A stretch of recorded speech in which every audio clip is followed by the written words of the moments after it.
There we go. I always forgot that until I put that little reminder down there on the. Oh, there we go, down there. We heard about the Stemets and not being able to do it tonight, so we get to excitingly wait for another month. Matt, Yes, hello, John. it should be STEAMETS. There Oh, should be an A because they do art as well. wow. There is no end to the talent in that group. Well, in a month's time, they would have written an article for a radio magazine Wow, about the BBC, microbit, and Morse code. wow. How about that? That is incredible. Well It done, is. Steamettes. I will Yeah. change this to give them the proper title. And Well, actually, Matt, yes, uh, they're calling themselves Morse Ninja STEAMETS. my word. They need a uniform, some kind of superhero outfit to go with that. Brilliant, brilliant. Okay, well, we'll look forward to next month. And the next item is the mystery item, where I show you some pictures of an object for you to guess following the speakers, tonight's speakers. This month we've got two sort of related items, so I'm quite looking forward to this. And there's a bit of a backstory that comes from them as well. So that's going to be interesting. And the Morse Ninja Steamet, I would like to ask you if you would be willing to take responsibility for the mystery item, for finding it, and either running this little segment yourself or passing the information on to me for me to steal it for myself. It's up to you. Just a thought. Maybe you can talk to John about that for next month. I think you'll do a really good job of finding mystery items to entertain us all. Anyway, following this little bit, first up will be Lawrence Archard, who is going to be talking about the making of the microbit, followed by Alan O'Donoghue, who's going to be talking, I think, about the inspiring digital makers of tomorrow. Excellent. I won't steal any thunder with any bio or anything like that. I'll leave that to the horses' mouths themselves.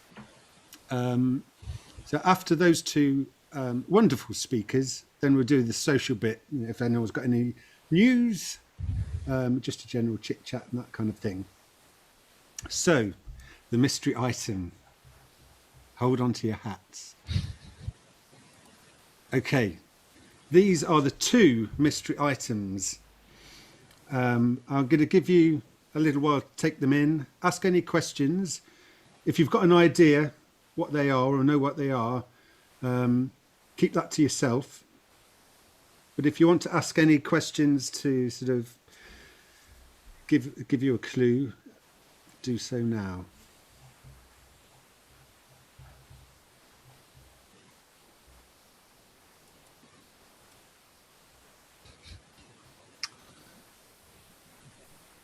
These are particularly mysterious objects, I think, this month. But they're both brilliant brilliant things. Andrew asked in chat, musical. The one on the right is musical.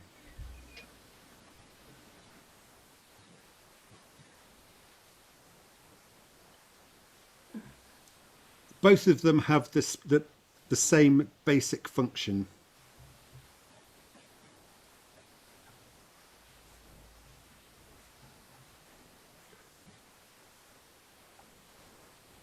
It's to help you know which twister square you should be stood in. If that's what it does, that's a complete accident. It's nothing to do with the twister.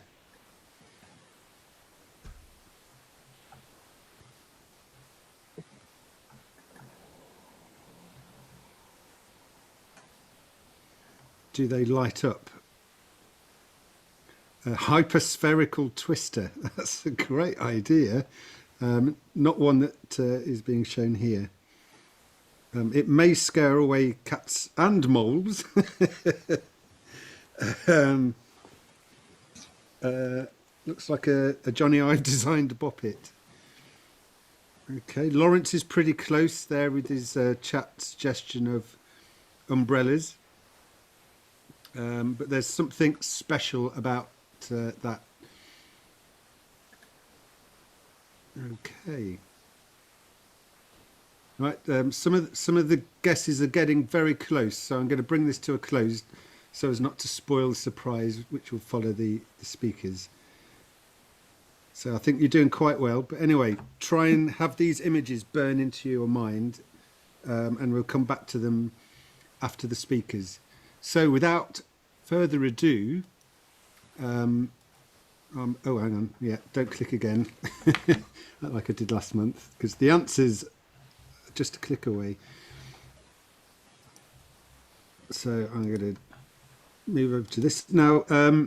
So Lawrence, I think you would like to share your screen.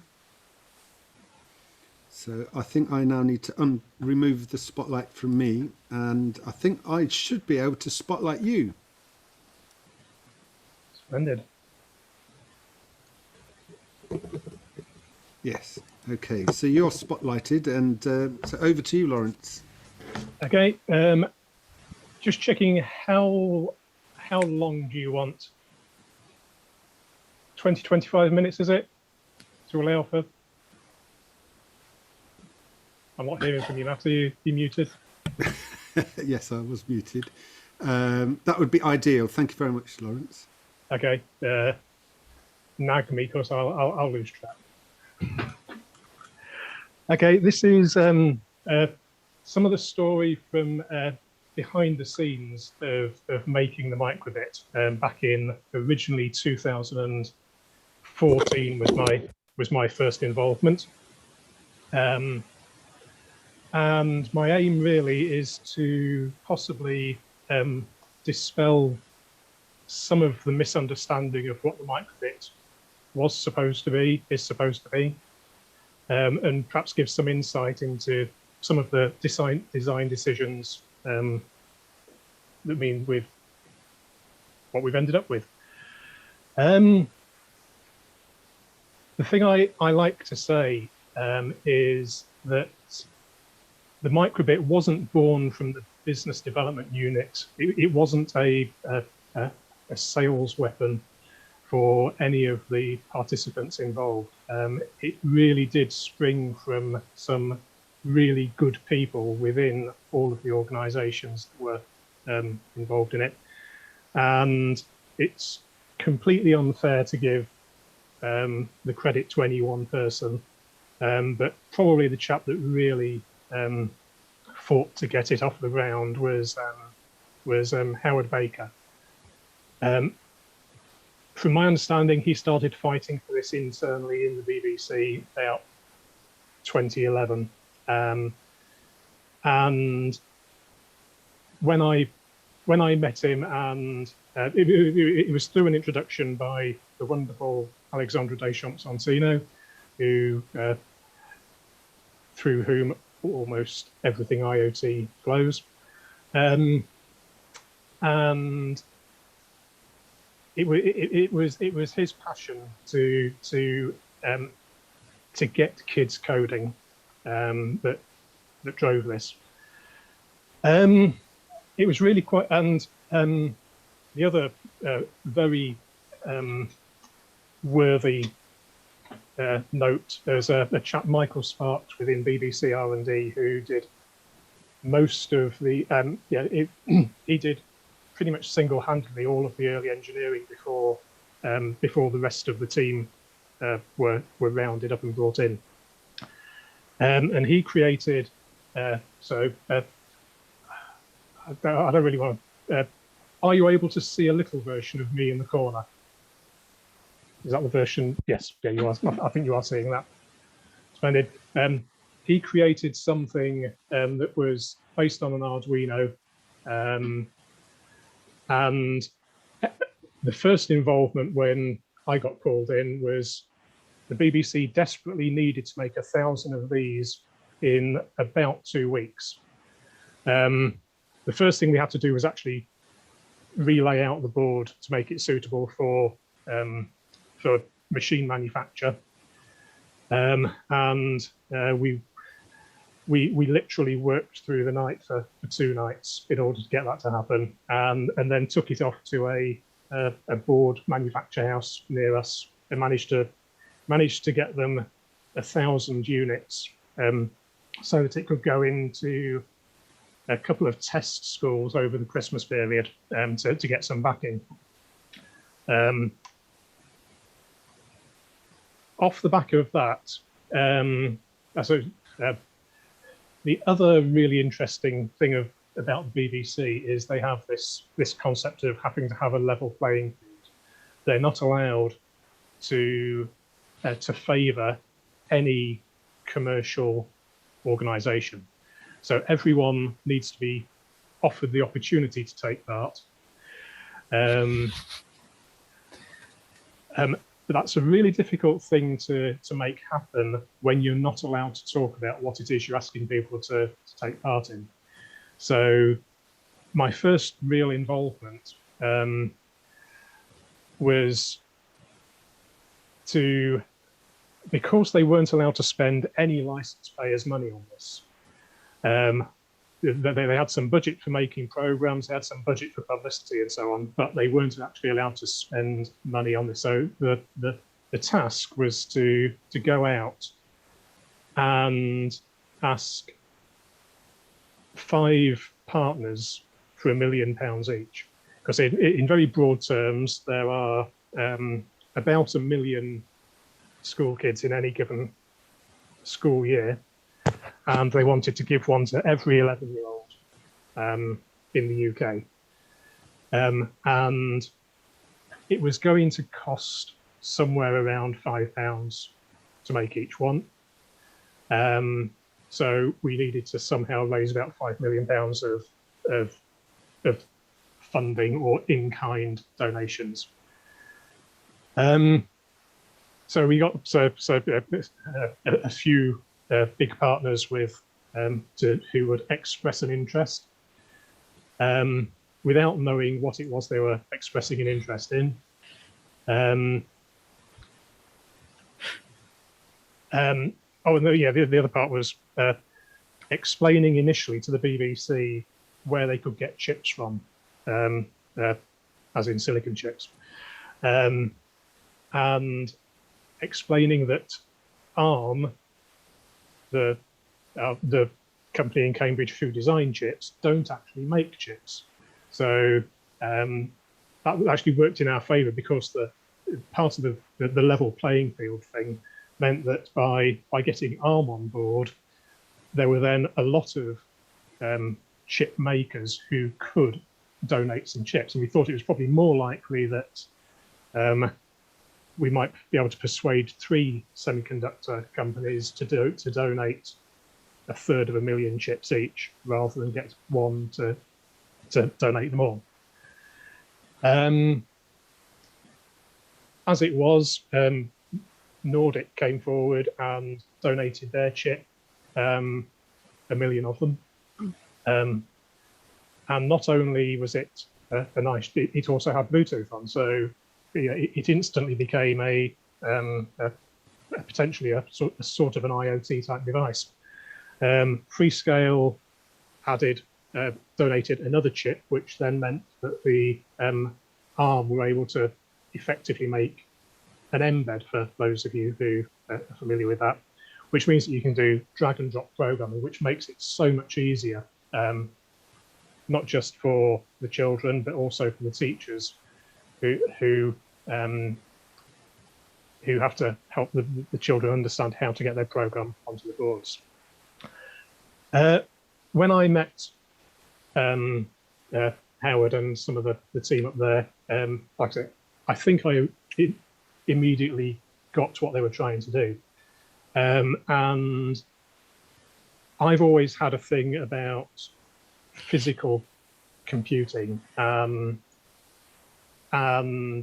the beauty of Arduino, I'm probably preaching to people who already know this. don't get me wrong, I'm not against the Raspberry Pi, but if I took a Raspberry Pi and I attached the very brightest, best screen I could lay my hands on, and I hooked it up to the best projected capacitive touch overlay, and I nursed every last bit of horsepower out of the graphics unit, what would my kids say? They would go, yeah, but it's not an iPad.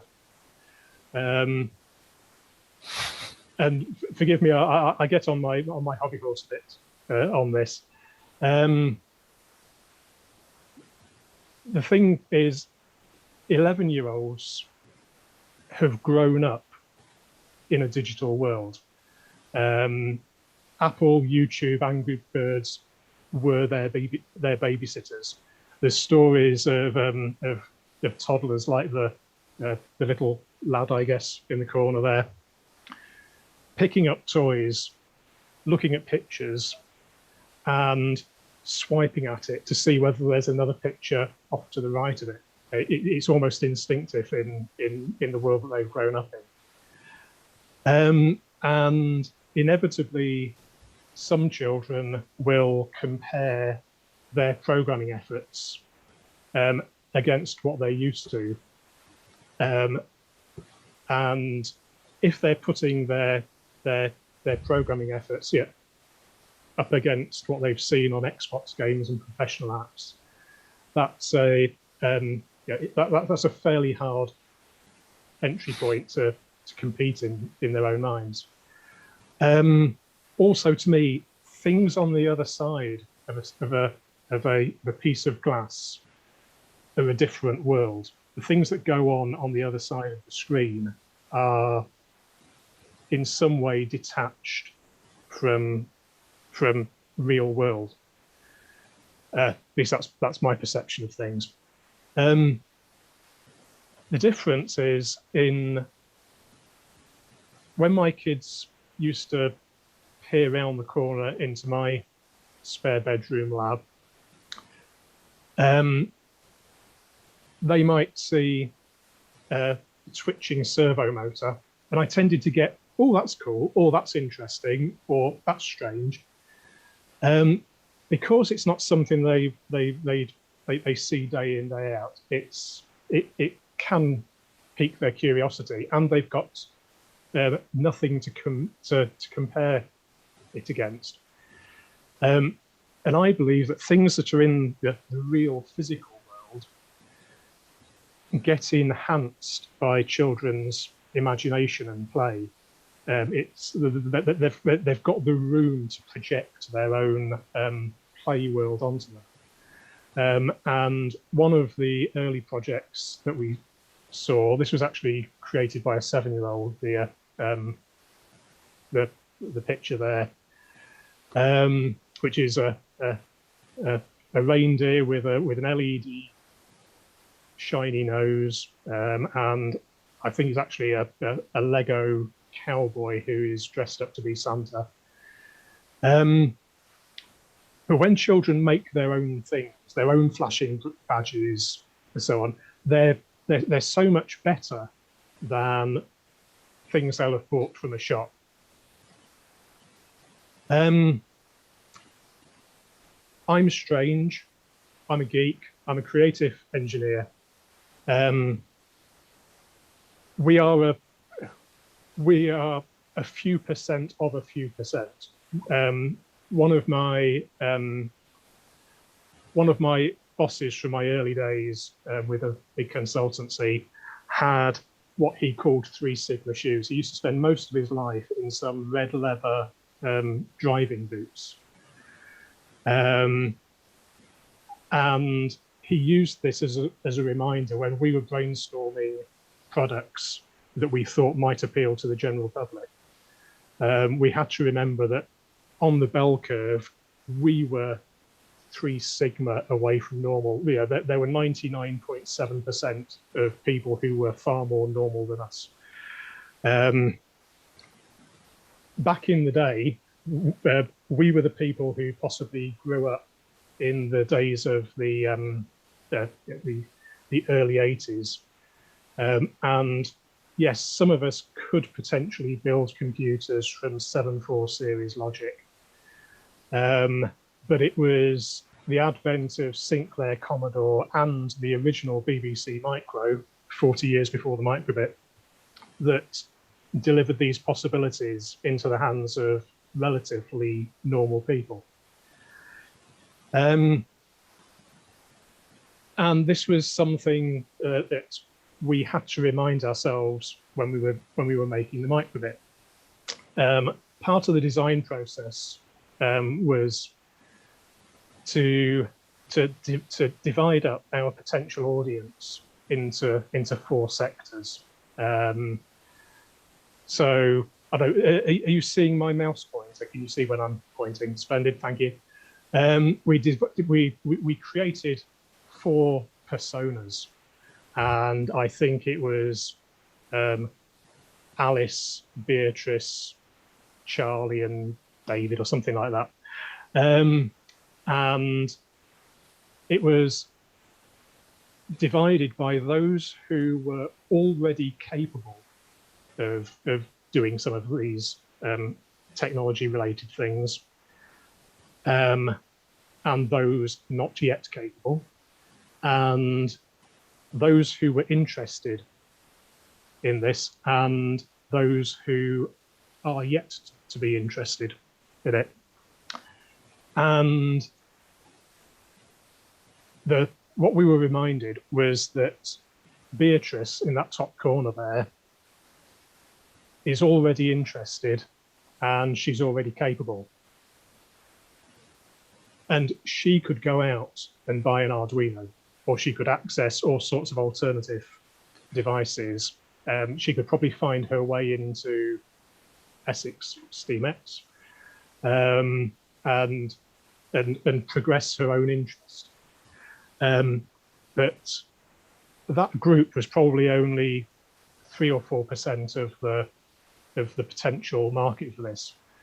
And the point of the Make It Digital year of the BBC was to capture those who were probably capable but not yet interested, or those who were interested but not yet capable, and transform them into more Beatrices.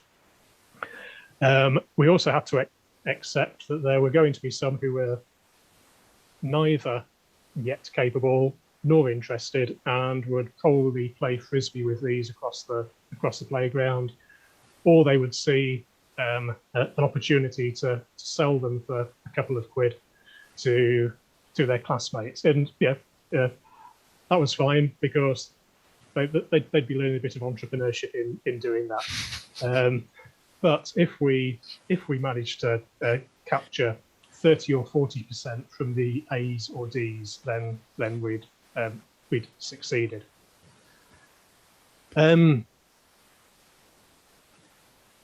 Boring pedometers. Bringing it back to real people. These are my 2 personas. Top one there is Izzy, my daughter. The lad upside down in yellow is Sam, my son.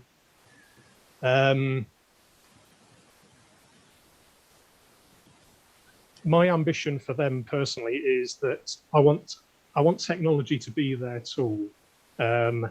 If it doesn't do what they want, I want them to change it. I don't want them to sit back and go, this app doesn't work the way it should. I'll have to wait until Apple release another version that does what I want. And me being a boring old boomer, as they call me, all the usual projects that I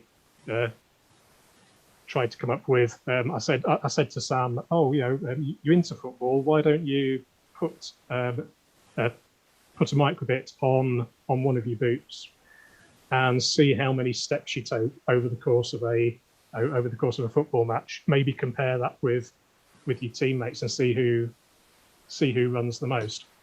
The response was, "Yeah, boring."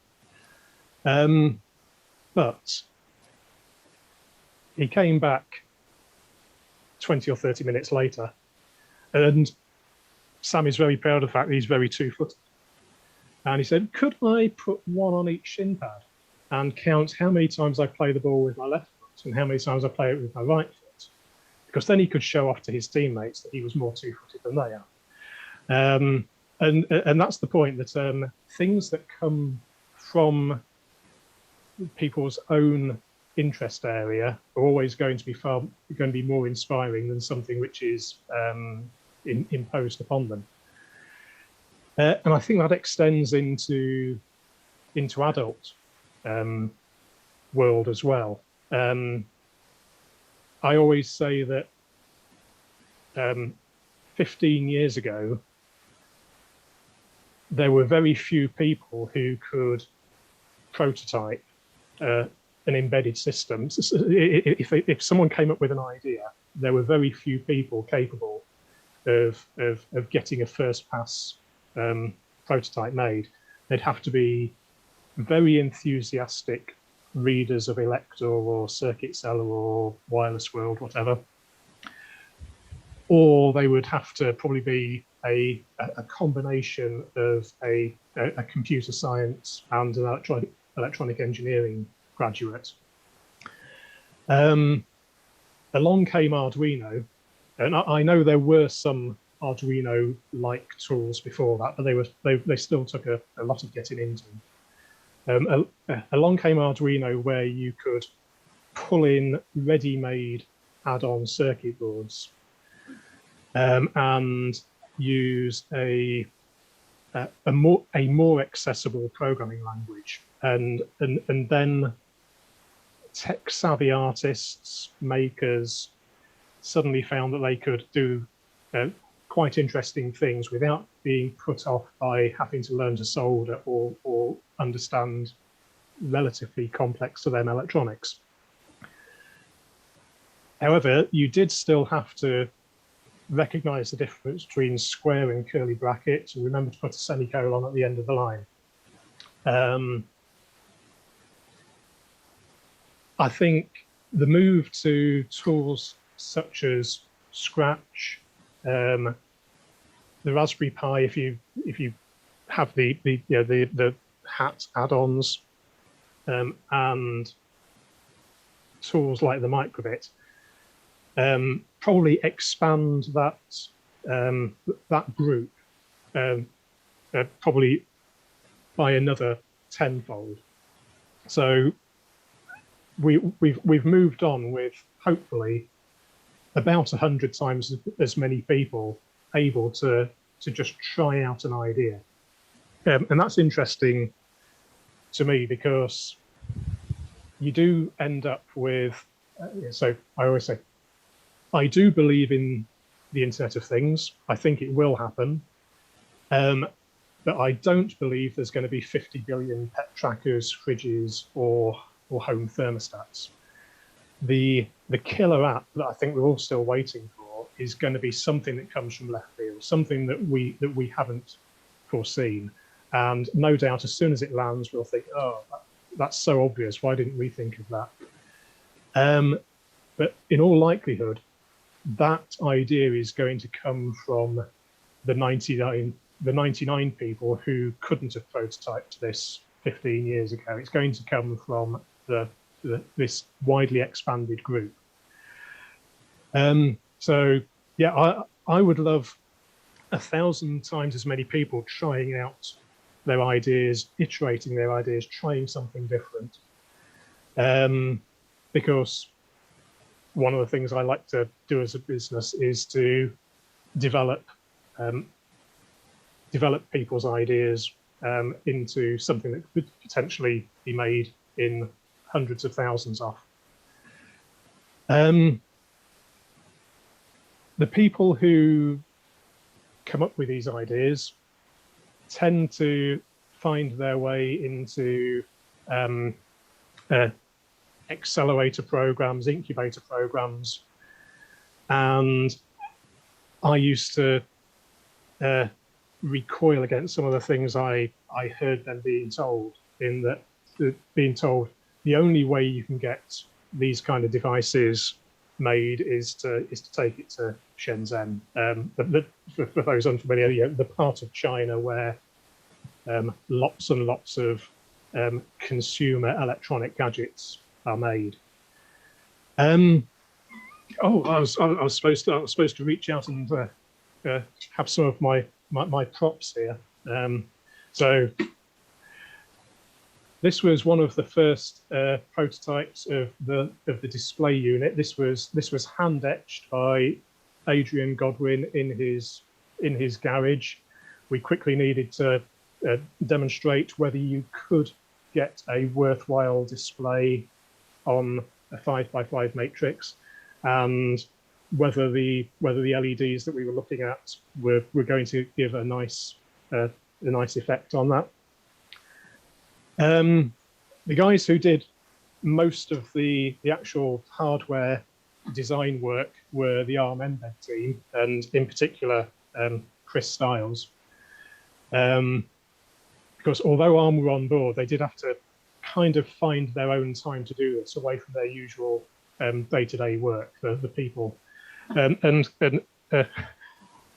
most of the microbit was laid out on a plane at about 30,000 feet, because the best block of time that Chris ever had to work was on the way back from Shanghai, where ARM was setting up an office. And inevitably, we've all done it. This was the first green screen. That isn't going to show up at all well. Anyway, there's a board about this big that was effectively a microbit with a bit of Mbed circuitry tacked on the side.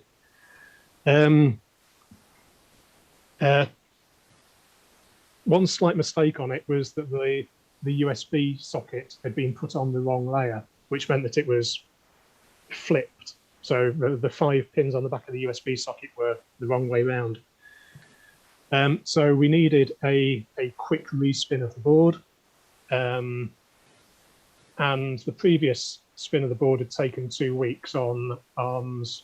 2 weeks is not bad for doing a board layout, getting it made, getting it populated, and so on.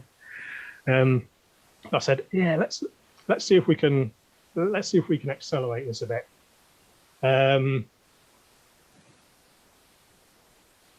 Chris's plane landed. I think he had a bit of breakfast, made a couple of revisions, and at 8:30 in the morning, the circuit was the board was effectively data on his laptop at the ARM office. Just down the road, well, about 10 miles south of Cambridge in Saffron Walden, is a company, RAK, who very conveniently, the owner of that company was a big cycling enthusiast and friend of one of my board layout guys, John Lancaster, which meant that John was able to go down and stand at the end of the production line, and as soon as the boards came out, John whipped them off the machine, got in his car. So 2 o'clock, the boards had been turned into circuit board. Well, FR4. That's the material that circuit boards are made from, and copper tracks. John then ran them up to the north side of Cambridge, where there's a company that do incredible things with hand soldering. So if any of you have got a microbit in your hand, and you can run your finger over the back and feel some of the tiny grains of plastic stuck on there, those are 0402 components. They're tiny, almost invisible. And if you look around the chips, there are some really closely spaced pins. And anyone who's picked up a soldering iron, I think, will be astonished that people can hand solder these things. But by 5:30, 2 microbits had been built. hand assembled. John then took them back to his back bedroom, and John is also known as Genesis Pro Systems, squirted some code into them and took them about a quarter of a mile from his house in Fulbourn to the ARM offices, and at 6:30 in the evening, they had a board, and the first real microbits had sprung into life, and that is the circuit board frame of the first 12 ever made, and there were 4 boards that were failed due to PCB manufacture faults. So yeah, if anyone tells you that you can't get things done anywhere other than in China, send them my way, and I'll enlighten them. Don't get me wrong. I've worked with toy industry manufacturers in China, and I have great respect for them. I just don't have great respect for people who say you can't do it in the UK. Oh yes, this is probably impossible, but the ARM guys, the culture in that office is certainly was fantastic. There's one instance where Johnny, I seem to remember something about LEDs could be persuaded to act as photodiodes, as in receive light, if they're reverse bias. So we actually figured out a way of arranging the 5x5 matrix of LEDs such that there was you could turn one of them on and at the same time read the adjacent LEDs, which is some of you might know that the very strange way that the LEDs are electrically connected. It doesn't make sense to do 5x5 as 3 rows of 7 and then spread them out. But this is the reason it ended up that way. And there are only 3 lines on the chip that can drive the LED hard enough. But Johnny's approach was, he said, watch this. And he went and stood by the coffee machine at ARM and waited for a couple of people to come up. He said, this is probably impossible, but do you know something about LEDs when they're reverse biased, acting as photo? Yeah, he knew damn well this was possible, but he knew that by saying it was probably impossible, his colleagues would go off and try it. And 24 hours later, there was a version of the board that could sense light being reflected. Another 24 hours later, Johnny sent us a video clip of him swiping his finger over the surface of a microbit and getting swipe gestures and the screen moving underneath. Unfortunately, that feature doesn't that can't be done on the microbit as it stands, because the timing that you need for doing that isn't compatible with the runtime, because it needs to do so many other things. But if you treat the microbit as a raw circuit board, then yes, you can do some of these things. Hi, Lawrence, it's Matt. You asked me to point out when you were overrunning a little bit. Oh, is it already that time? You've gone a bit past 25 minutes. I don't want to rush you. Yeah, thank you. This is Please carry on. Yes. Okay. I've one critical slide to come. We'll skip over the story here. Adrian Godwin, who I told you earlier on, did a great job running off around East Anglia to do some very quick EMC testing. Company up in Peterborough did a superb job for us when we discovered that a slight mistake had been made in the manufacture, and I had to phone them and said, do you think you could possibly remove 2 capacitors from some circuit boards that we've got? They said, yeah, that's the sort of thing that we sometimes do when things get mistakenly made.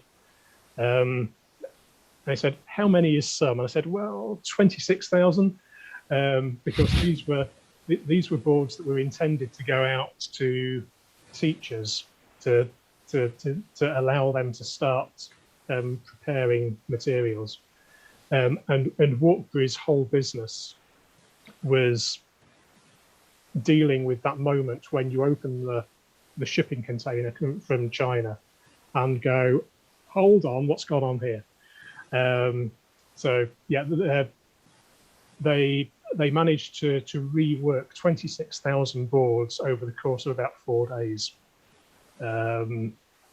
which was pretty well. They did the first 13,000 in 2 days because we needed to get them out for some of the development.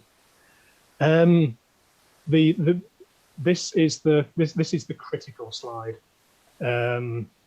because 1 year on, the results of the program were that 90% of children said that they had anyone can code, and similar figure said it was not as difficult as they expected it to be. This one though is the real the really valuable one to me, which is that in the year before the microbit, 23% of girls said that they would consider some form of technology, computer science type option for the future. In the year that we're given the microbit, that went up to 39%. And that's the thing that really made the project worthwhile for me, apart from getting paid, which was nice. This is an old slide because it was what microbit wanted as calls to action back then. If I on the call, David Whale has a much better, more recent involvement with microbit, and definitely comes from the educational side. So if I could pass the mic, so to speak, to David, I'm sure he'll say, if you want to get involved, this is how you can how you can contribute to the program. Are you there, David? I am, yes. Can you hear me okay? Yep. Excellent. So briefly, just to signpost things. So if you want to get involved in microbit, go to microbit.org. There's a lot of work that's been done recently, which was a fair amount of it was funded by Nominet, to rebuild the website from first principles. So we when we set up the foundation a few years ago, Micro Foundation, we inherited a website from the BBC and then basically decided that we needed to go further. And we got some good funding and good support from Nominet for quite a lot of effort. And there's a fantastic website there now with basically two prongs of resources. So resources for teachers. There's the Teach It resources, all lesson plans, all pre-planned. You can click on a link and download a complete lesson pack for each of the lessons, or you can use them online. And then there's a whole load of what are called Make It, Code It projects, which are more for makers or people at home experimenting at home. And a lot of those have got getting started videos and demo videos. Some of the resources there are resources that I've written, and a lot of them have been written by Giles at the Foundation and Magda. If you're techie, there's a website called tech.microbit.org, and that's where you go for all the technical information. So you find all the wiring diagrams and circuit diagrams and PCB plots and where to buy connectors from and things from there, and all the technical information. A large percentage of the microbit is open source. So from that tech website, you can get links to all of the various GitHub repositories, and you can go and look at the actual lines of code that make the microbit work. and that includes the MakeCode editor, the Python editor, and all of the very lower level code that makes all the LEDs flash and even the light sensing that that Lawrence was talking about. And one thing to signpost is that part of the Nominet funding was that they built a complete content management system for the website, and also they built a series of tools that allow you to use the microbit remotely in a classroom environment called Microbit Classroom. And this was pre-pandemic, so didn't know that the pandemic was coming, but it turns out it's been absolutely fantastic for a way of running virtual lessons, because what you can do as a teacher is you can say, here's my lesson. You can get all your students to join with a code, and then they get the starter activity pushed onto their computers. And then at the end of the lesson, what the teacher can do is press a button and collect in all the programs, and it creates this Word document that then you can go through and you can mark the assignments or mark the coursework or whatever you're working on. And then also you can resume a lesson from that as well. So that's been really, really fundamental through the time of the pandemic, in that it wasn't designed with that in mind, but it's worked really, really well. And the last thing to say is there's a few exciting developments happening. So if you are into open source software and seeing what goes on behind the scenes, go and look at the GitHub repositories, because there's some really interesting stuff going on at the moment to do with audio. So there's an audio streaming work that I've seen surface in GitHub. So this idea that the version 2 has got microphone and speaker. So there's a complete audio system that's being worked on at the moment, I've noticed. It's all happening in the public, if you know where to look. And also there's been some recent machine learning work that's happened. So there's a piece of work done by ARM using a package called Edge Impulse. And if you were at the last Microbit Live event, you would have seen a demonstration they did where they trained a machine model to learn the word hello Microbit from all the audience attendees.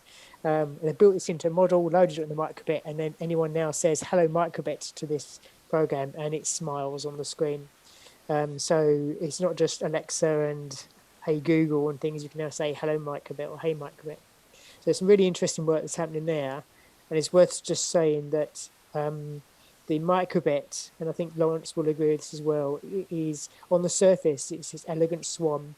It's very, very well designed, very well packaged. The whole workflow of what you do is very, very well organized. And under the bonnet, there's a lot of very, very fast pedaling going on. Some very, very clever things is happening. And the machine learning is still at the very fast pedaling stage. And there's a fair amount of work happening at the moment at the foundation that I'm aware of to basically put the kid-friendly wrap around the outside. I think that's all I'll say at this stage. Great, fantastic. Thank you very much, Lawrence, and thank you very much, David. Does anyone have any questions for this speaker, pair of speakers? Hello, can anyone hear me? Yes. All right, sorry, I don't have a camera. It's very appropriately, it's because I zapped my laptop with too much current, and that's why I don't have a camera anymore. But that's why you can't see me.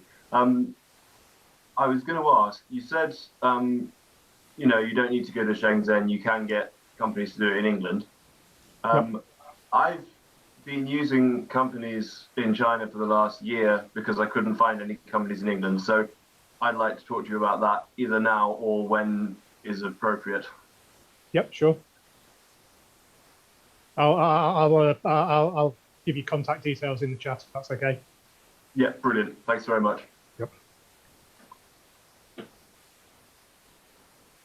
I always find it interesting listening to designers, people that have actually made something, trying to get inside their head. You know, you look at a feature, and but David and I know each other for a little while, I was curious about this light sensing ability of the LEDs. Not so much about that, but why the matrix was organized as a 3x11.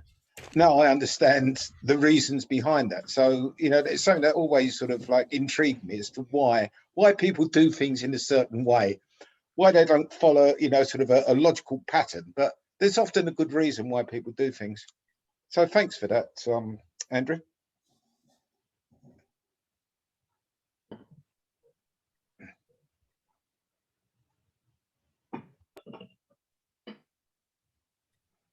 Excellent. I don't know if you can see my screen very well.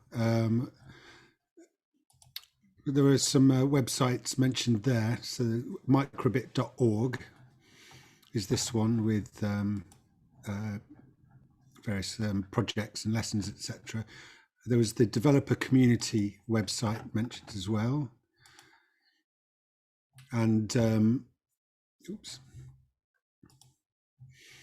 And the classroom. And I share all of these links through Thanet Technologies' various channels. Life is full of channels nowadays. I get very confused with so many channels, so I just throw everything at all of them. I think, not quite sure if it works. Remember when we used to just have 4 channels: BBC, BBC Two, ITV, and then Channel 4 came along. Yeah, I remember the days of 3 channels. It was. We used to have 6 in Ireland. We were really lucky. Yeah, so we've. I don't know which channels everyone prefers, but Facebook seems to be the most popular one, at least for Thanet Technology. But I would suggest, for my sanity, that if people would go to the geekery.uk, that website, they can sign up for an email subscription, because then I'll be able to do it once and then move on. Anyway, we'll see how that develops over time. So yes, all of these links will be shared, and if anyone else mentions any particular web pages they want adding to something that will be shared, I can do that happily. I've just put the link to the voice activated microbit in the chat to everybody, because someone was asking for that. Great. And there we go. Is this the right page here that you're seeing? Hopefully. That's the one, yeah. And if you follow the links, there's a link to the GitHub, and you can actually see the code that they used. I say one of the things is that it's still very, it's all the peddling under the water. So it's the very low level code. And there's quite a lot of work going on at the moment to think about how that can be packaged and made available in the very nice, friendly microbit way. Okay, excellent. Can I say how brilliant the version 2 is with the speaker built in? It's meant that the girls, the STEAMettes, have been able to do Morse to each other using telegraph and using the radio. Yeah, that's great. The speaker is quite interesting because the microbit already had capability to drive speakers, but it wasn't built in. And it's one of those things that when the BBC did and the foundation did a whole load of surveys with users, they said that the majority of users always thought that the speaker was broken because when they tried it, it worked in the simulator and didn't work on the device. So it's actually improved the experience on the real device now, that out of the box, you say beep or play music and it actually does that. So that's great.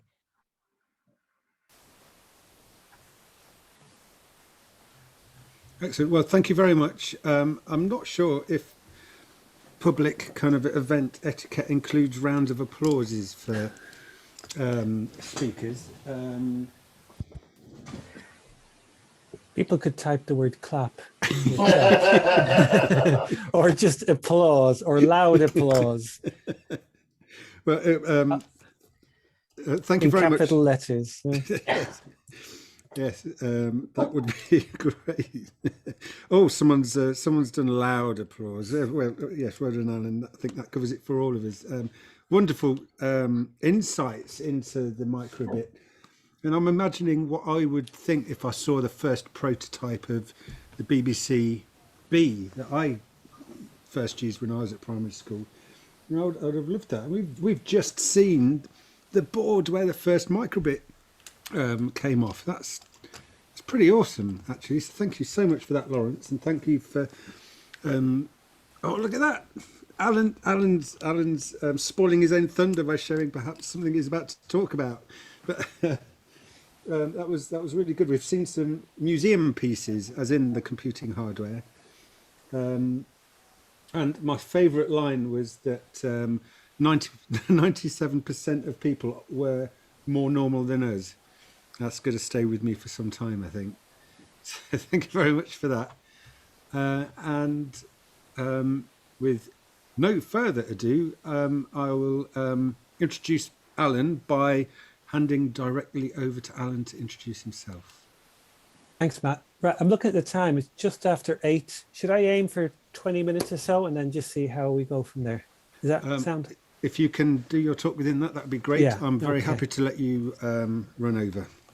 So I was a little inspired by a few things when we were talking about, David just mentioned out of the box then, and then the mystery objects. So I've just been getting some mystery objects. So I'm going to bring some, I'm going to show them to you, but I need you to be chatty. So if you have access to a keyboard, I'm going to ask you some questions. I'm going to use the chat. So what I'm going to do is I'm going to pick up some objects that I've got in the room with me, and you'll just see little bits of them. You won't see all of them to begin with. The question is, what is this object that I'm holding up? You've probably never seen it before, perhaps, I don't know. It's quite heavy, that one. But my questions are, what are they? Maybe you've got your own personal history, like, oh, I remember, or whatever.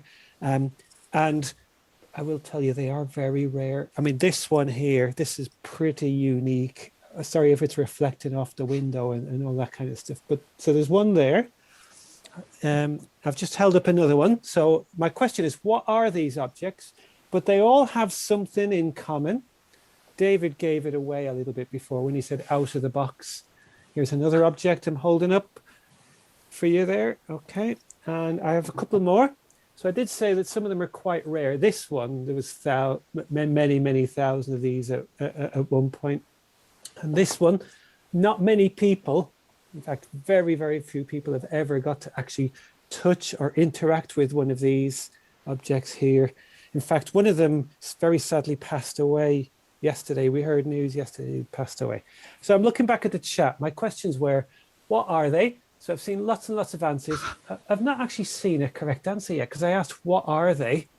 And nobody so far has answered that question. I asked, Meat Lotion mentioned war games. So you actually know what I'm going to be talking about in a moment. So I would normally, on a day like today, I'd have been in a school, I'd have been running events, workshops around STEAM, computer science, programming, all that kind of stuff.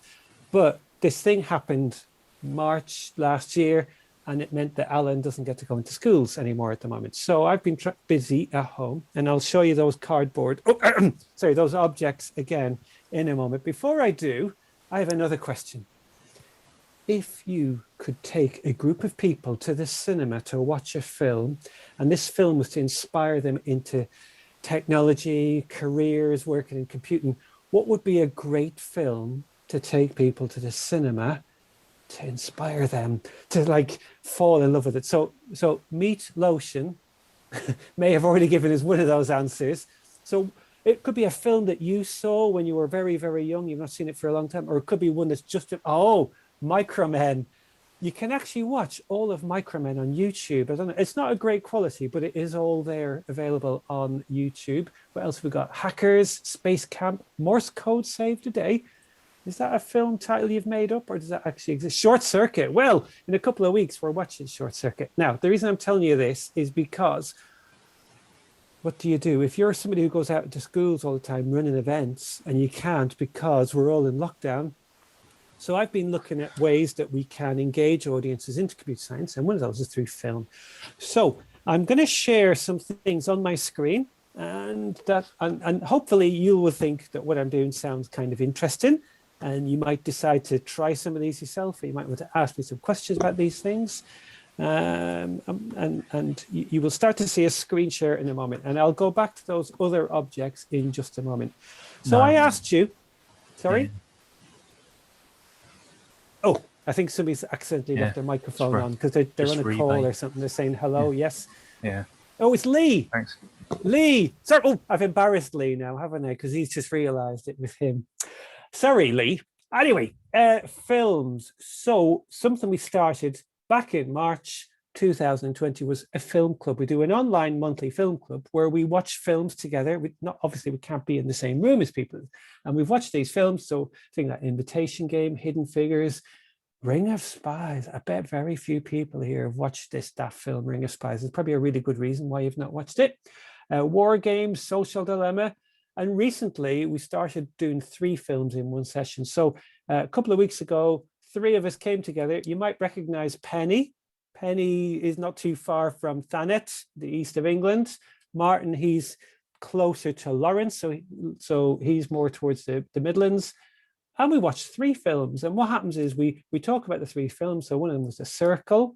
What else did we watch? The Social Network, and then a film called Jobs, where this object I held up earlier, it took me a long time to get to one, Jobs, features in the film all about jobs. So it's the Apple One computer, the motherboard for that.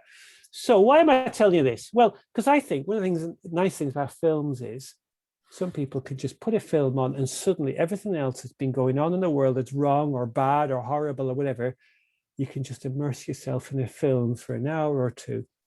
And we invite you to join us every month. So today I've been putting the details together for our next event, which will take place in May. It's in a couple of weeks' time, where we're going to be watching Short Circuit.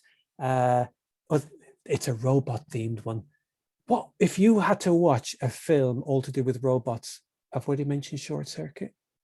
What films would you choose? Because I'm going to tell you the other 2 that we're reviewing, and maybe we made the wrong choice. It's not Transformers. It's not Terminator 2. We've got Ex Machina. So Gary is bringing that along to the party.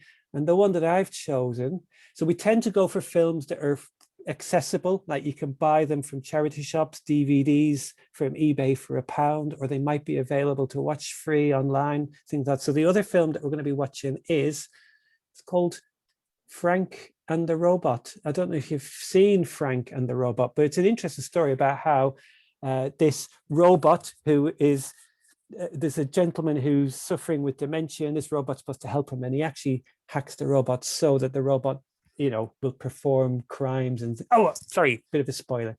So what I could do in a few moments is I can pop a link into the chat. And if you would like to see any of this and know any more about it, if you'd like to join us one month, then please do. They're free to sign up. They're free to come along. And in the chat, while we're talking about our favorite bits in the film, and like when we were watching The Imitation Game, we're going like, come on, we know Alan Turing didn't really do all of this, and he didn't do it single-handed. We're not just going, oh, it's such a wonderful film. No, we do pull the films apart sometimes. Like, really, in that film, Stowaway, they have this anti-gravity mechanism. Like, how on earth, so we do talk about them in a positive and a negative way. So that's Exaflix. So it's a free online monthly film club, and I've just sent you a link to it. Did I? Or have I sent you the wrong thing? Yeah, there it is. Okay. That the link is in the background of my screen down here. Is that the right one? YouTube, it says, yeah, Exaflix. It's a playlist. It's basically our back catalogue of recordings that we've done. And we've got many more over the next, we've got different themes to come. So on the 23rd of June this year, I don't know if you know this, but a certain person with the name of Alan would be celebrating his birthday, except he'd probably be about 108 or so if he was still alive. Oh. And we're having an Alan Turing themed Exaflix event. So people can sign up, you can watch in the background, you can listen, you can watch the recording. You don't have to do any of those. Okay, now, one of the things I love to do is I love to travel. I love to go down to London, meet up with my friend Sukin or David. And I like going to all of these places, but obviously lockdown means we can't do those things. So if you could go anywhere in the world or even outside of the world, and you were going on an inspiring tech trip, say it was for yourself, you were taking your niece or your cousins or a group from a school, okay, people in the chat, where would you take them? Where do you think is the most inspiring location to take? And I say you could go anywhere in the world or even just outside the world. Now, the Cambridge Computer Museum. So I've been talking to a friend of mine called Chris Monk, and I've interviewed him and we've talked about some things there, but we haven't yet been on a tour. there, a virtual tour at least. So I've been running virtual tours. So I've not been to the Geekery market. That's somewhere I need to go, clearly. So with schools, I've been running virtual tours. David, you have the best ideas. We could go there to see if we could find a Higgs boson, couldn't we? Particle. See if we have to do a better job. Well, anyway, we've been on some virtual tours. So let me show you in my browser what some of these look like. So when I've asked other people the same question, they've said, oh, Silicon Valley. Like, really? All the way over in America? Why would we want to go there? Oh, because there's Facebook and there's Google and there's a computer history. All right, okay. So I've been planning and managing trips over to Silicon Valley. I've never been there myself, so I've had to do virtual trips. So this one here, we go and visit the Android playground. I will put a link to this in the chat. Basically, it's a 15-minute tour. If I just skip through, in fact, what I've done in the description, you can skip. So the first part of the video tells you what it's all about, what you've just heard. Then there's 4 questions for you to answer.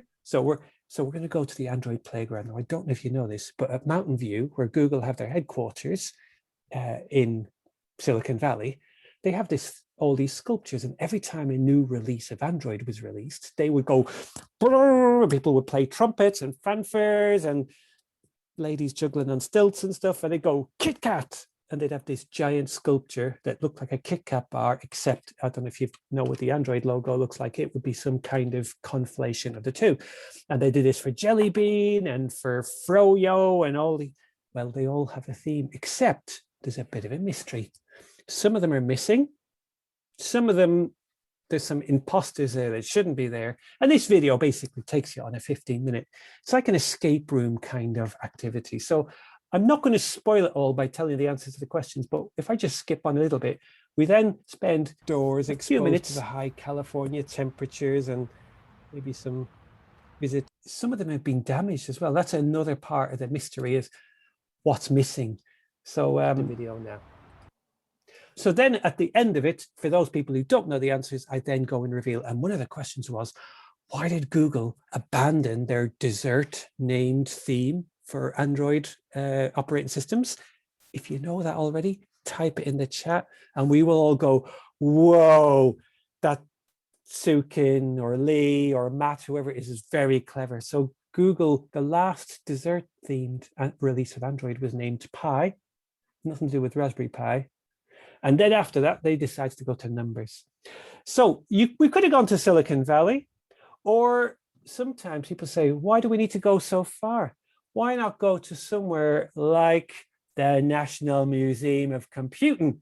That's not very far from where you live, Lawrence. I don't know if Lawrence is still here or not, but we go on our top secret tour. So the top secret tour, again, 15 minutes, lots of questions to answer. Starts off with me trying to be interesting, a bit like what a spy might look like. Oh.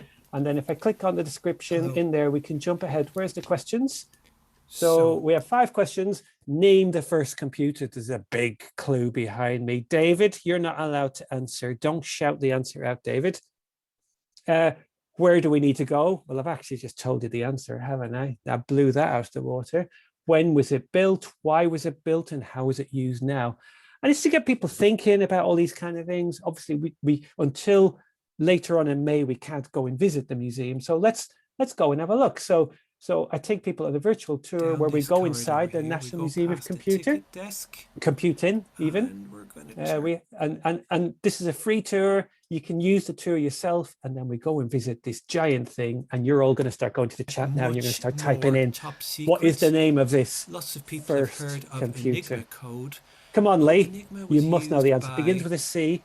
Officers, lots of S's in it. By infantry, people in the Navy and the Army. But the person who said Cray supercomputer, that's only got 1 S. It's got lots of S's. It's got at least 2 S's in it, depending on how you spell it.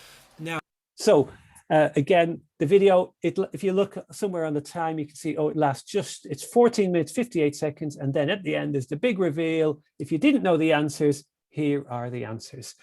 Now, I did actually say if you could go anywhere in the world or just beyond. So 250 miles above the surface of the Earth is this other place we could have gone.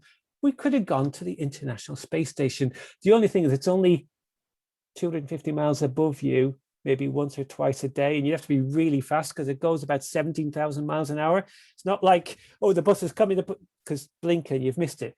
So to make things a little bit easier, I've been taking younger classes of people onto the International Space Station. Oh, so I've interviewed hello. some of the astronauts. We talk about some of the challenges of microgravity. Like, how on earth are you going to eat a bowl of Cocoa Pops if there's next to no gravity and they're all floating around and the milk is all going like this? So what we do is, in the video, we practice our anti-gravity moves. Like, how are you going to move around? Because you can't fly in space. That's not going to work. And it's all about having these grab rails and how do you drink things if liquid behaves in a funny way? And I don't know if you know this. Oh, I've moved it. They have sriracha sauce on the International Space Station. It costs nearly £10,500 to get one single bottle of sriracha sauce. Sorry, because I can't believe how much it costs to get it to the International Space Station. Why do they need it there? And Steve, who we talked to, he says this is the single most important thing to our, to us living here on and he's not exaggerating. So I said about 20 minutes. That's just a bit shy. Do you know what I didn't do? I didn't tell you about the cardboard things. So I've got a minute or two left. So I love going to museums. I love inspiring and engaging audiences into computer science, programming, all that kind of stuff. But it's not been easy in a lockdown. So using bits of junk cardboard around my house, what I've been doing, there's a photo album. I'll put a link in the chat. I've been trying to build computers from cardboard. No, they don't work. So yes, I have built a floppy disk from some Weetabix packaging, and it does have a disk inside that does rotate, and it does have an index hole and all that kind of stuff, because I decided I wanted to take it to that level. And I've created versions of these that you can download and print your own versions out. Then BBC Click, BBC Click got in touch and said, hey, Alan, these are great. Will you appear on the show? So they asked me if I'd make a BBC Micro. So I had to get some more cardboard boxes. This is a BBC Micro just made out of a cardboard box. It probably looks fairly convincing on camera. And what else? I showed you a Nintendo Game Boy. That was really hard. I don't know if you ever tried making curved things out of cardboard. That is really challenging. What I should do, maybe if I stop the screen share, I'll show you some of the other things. Okay, so really, that's the second one I made. The first one I gave it away to somebody as a gift. But look, it's just cardboard boxes all. And then what else? Oh, somebody very correctly identified this is the Disky from the Apollo space program. So if you were an astronaut like Michael Collins was, for a lot of time, you'd be wearing these big chunky gloves. You'd have a visor where you could barely see. So you needed a display with a very, very useful user interface so you could read things very easily and be able to punch buttons very, very quick. What's that? 1202 error. Oh, I'll figure out what that is later on. And then the other thing I showed you, while we've been watching films, it's got me thinking about props in films. So if you've watched War Games, you may have seen one of these. If you've read or studied anything about the Homebrew Computer Club back in Silicon Valley, set up in 1975, well, people were getting to design and build their own, well, not design so much, but build their own computers. And this was one of them. And then you've probably seen the Altair 8800. That was just a little bit more expensive than the IMSI. And then after watching some other films, I thought, why don't I make myself an Apple I computer? These go in auction for about, I don't know, $50,000, $250,000. Well, I can't afford one of them. So I've got a cardboard Apple I computer. Now, I think I should stop there because that's 20 minutes. Okay. I'd be very happy if you carried on. Well, I had lots of other stuff I wanted to, but I think sometimes less is more. Well, how about you give us some breadcrumbs to your online extras, like the photos and the downloadable cardboard plans? Okay, so I've got a photo album and it's got lots of links to, whoa, I've just messed up the URL. Give me a second.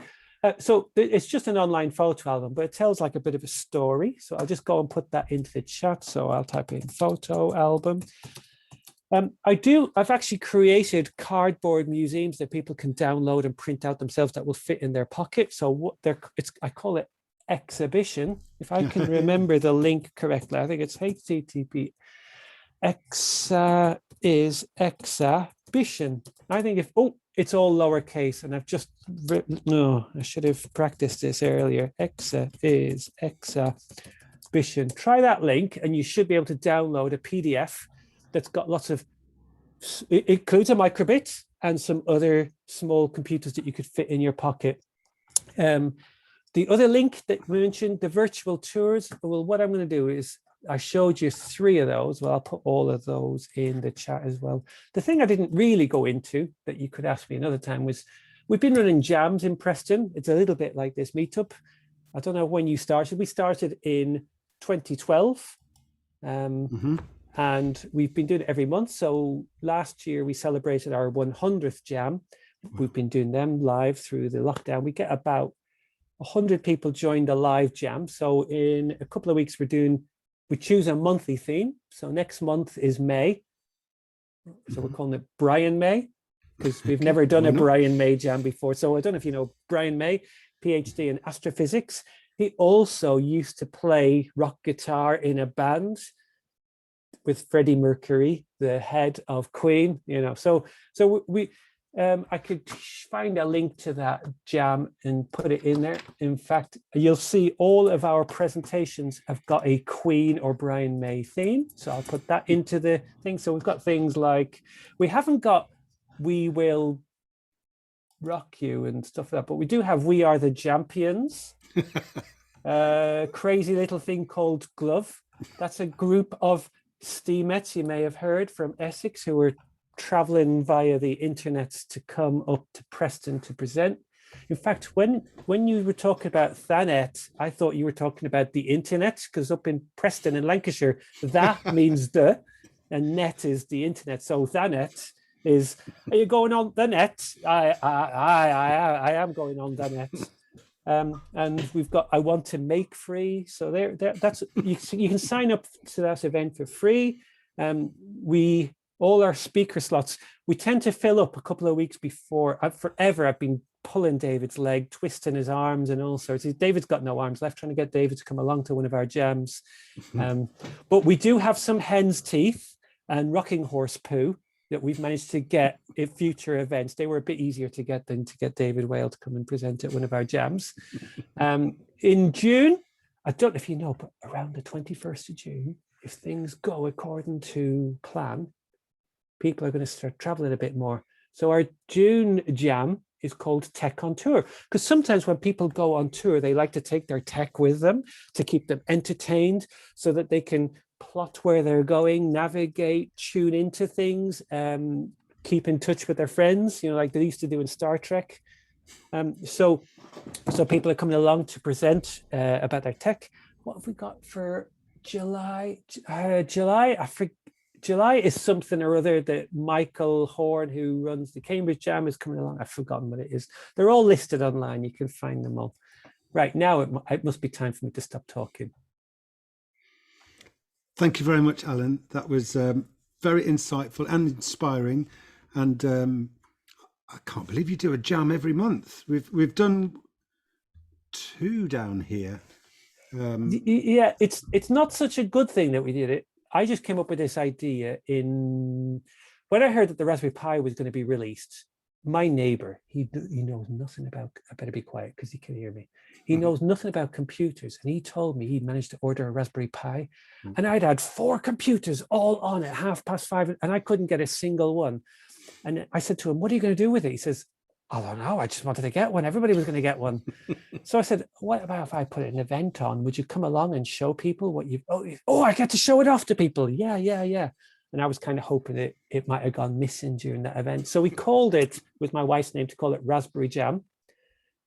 And it was all about Raspberry Pi, people coming together. So we did the first one back in 2012.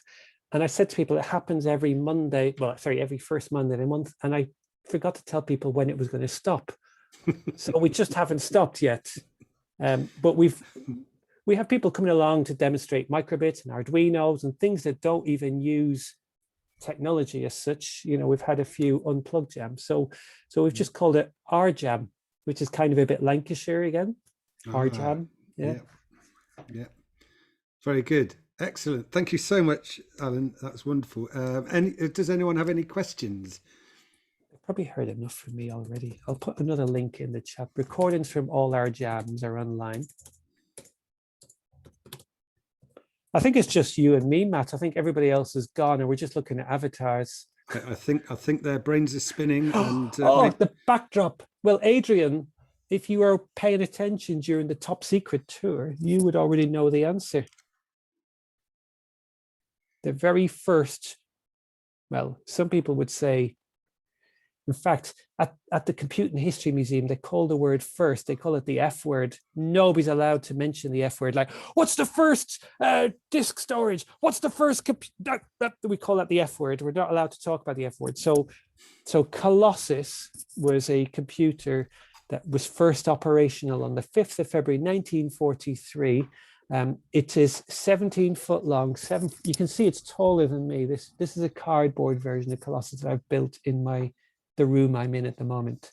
It's a small bit of it, and it doesn't have the 3,446 valves, or what do the Americans call valves? They have some weird names for things, don't they? Mhm. What do they call valves? Tubes.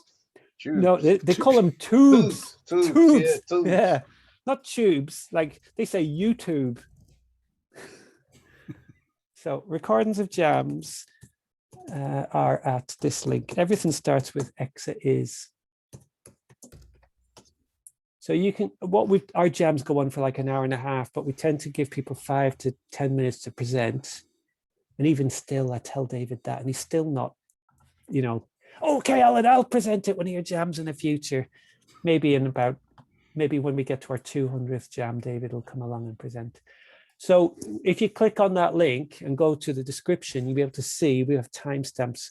So if you want to see Erin's example of her mechanical hand that you control using string, or if you want to see Gary's robot, you can just click on the timestamp. You don't have to listen to me doing all the...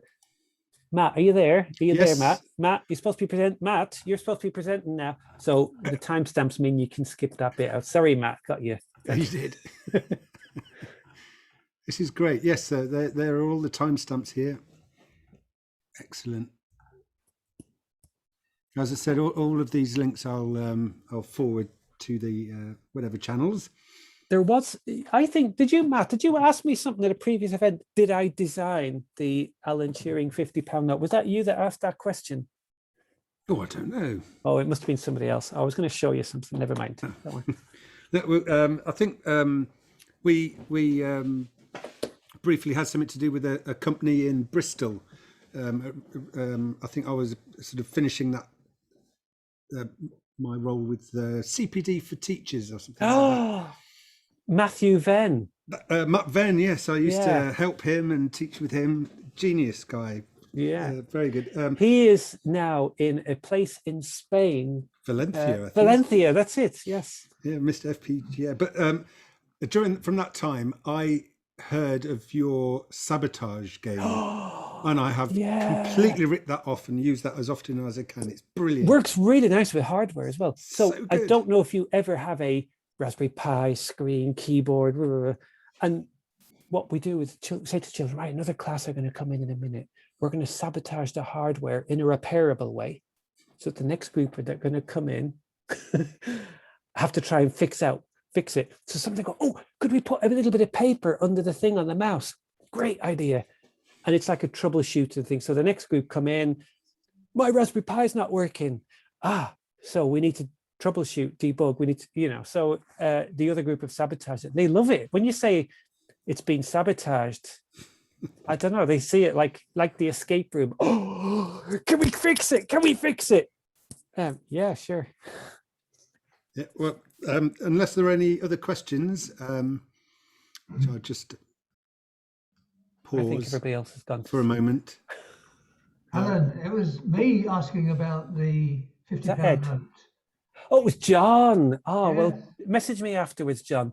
Okay. There's a story about the design for the new £50 note, which I cannot believe still, that I started sharing some designs on social media, and then a month later, they announced the design, and my wife said, what was that thing that you did and you shared it? She says, you got to stop sharing things on social media. People keep stealing your ideas. I said, I know, but it's not original, is it, to encode his birth date in binary and, you know, to have a picture of him, you know, so a lot of the things that I'd suggested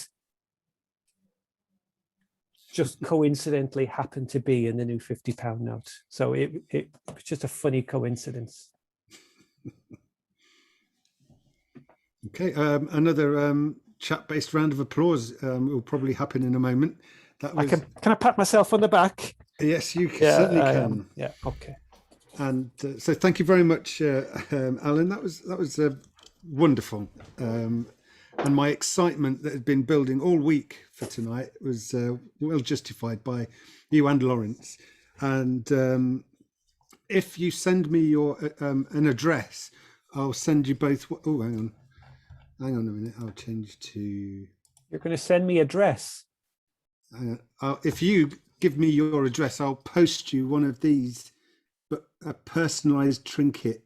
Ooh. A unique, only available to speakers at Thanet Technology. Is it a 3D printed model of Thanet? Yes, this is where we live. Wow. Margate is, hang on, Margate's about here, Broadstairs and then Ramsgate. So I looked at where it was on a map before. I don't think I've ever travelled. I've never been further east than Hull. Oh, wow. And Margate and Thanet seem to, you know, usurp Hull in terms of being eastwardly. Well, I used to live in Preston actually, but now I live all the way down here, and it is quite a drive, I must tell you. Yeah, I wouldn't want to commute. No. Anyway, so thank you very much. We do really need some way of having an applause as that kind of transition between events. It's a bit. Shall I make you some cardboard hands to wave? Yeah. There we go. Okay, right. Well, incredible speakers, and after this, I'm going to get some cardboard out. I'm going to get a microbit out and try that LED as a photo resistor thing. I'm not quite sure. Is that actually possible? Is Lawrence still here? Well, David. Yes, David Webb, perhaps. Yeah, I'm still here, but I think David said the code is available. Is it? I can share with you the there's actually a very good description about it. If you go just Google GitHub Lancaster microbit, there's some documentation on GitHub, and it shows you the matrix, and it shows you which LEDs are red when and what the timing is and everything. There's a whole story about it. But actually, if you was to get yourself a normal LED and put a voltmeter across the LED and then shine light on it, you can see the change in voltage. So you can actually do the little experiment yourself. And there is a package out there. If you Google LED com, there's a couple of little projects out there that you can build, which is basically 2 LEDs, and they call it the last inch. And basically, the LED flashes at a certain rate, and then the other LED receives the data, and you can get about an inch away from it and send data. And as a final plug for one of my past projects, which Alan may remember, was I did some work when I was at the Microbit Foundation with BBC Doctor Who. It was I forget which doctor it was then, but and we did this project where what you do is you hold your microbit up to the screen, and the screen flashes a pattern, and it uses the light sensors in the microbit to decode that pattern. And it was a Dalek secret message. And what you do is you got this message, and you type the message into a bit.ly link, and you got into the secret Dalek mothership. And that project is still there if you look hard enough for it.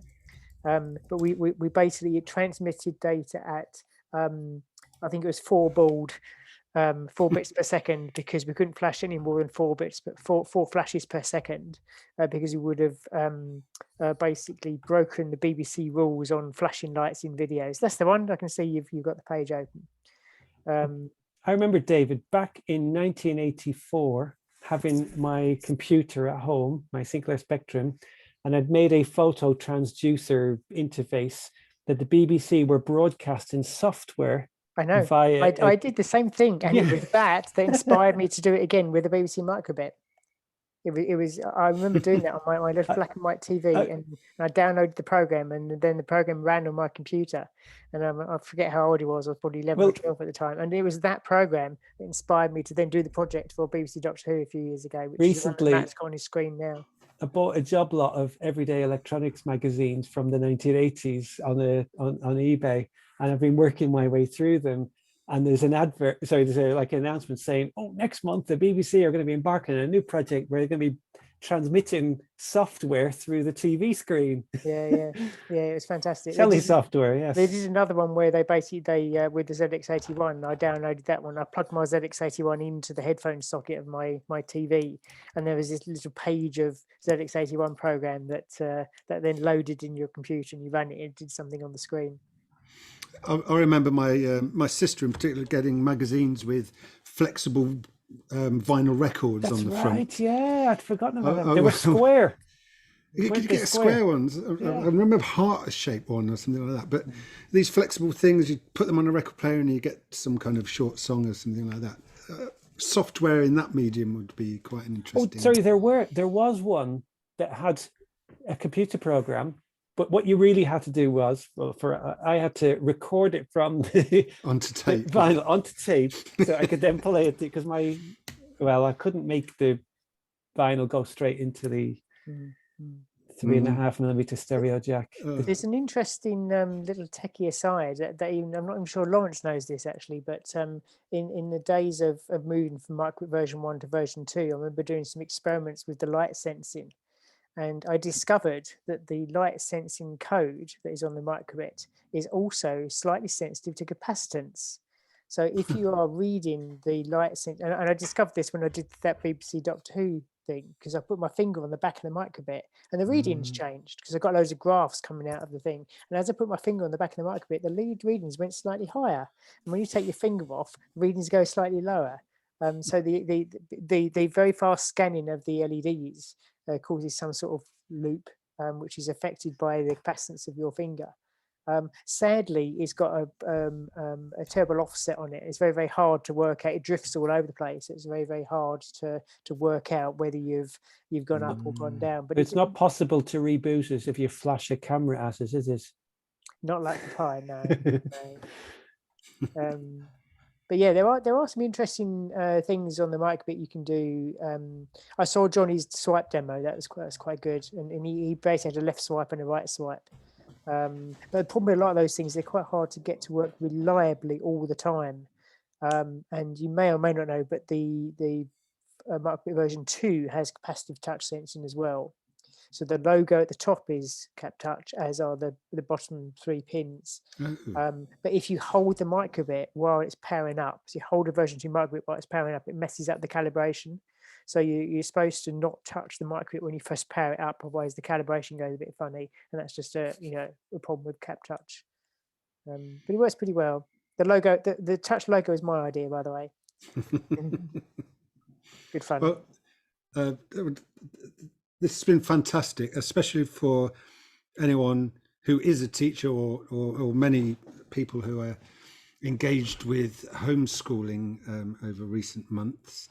And actually for anyone that does anything that uses these technologies. It's been a really genuinely inspiring evening. So thank you very much to both the speakers and David and the rest of you for your questions. There's someone in the waiting room. That's excellent timing, because now we go back to the mystery item. And if this is all you see tonight, that's not a complete failure of an evening. Okay, so can you all see? Maybe I should, I'm not sure how, again, etiquette has completely changed. So I'm going to spotlight myself. I don't know if that's immodest or not. I don't know. Anyway, so these are the images of the mystery items. We had some very good guesses in chat.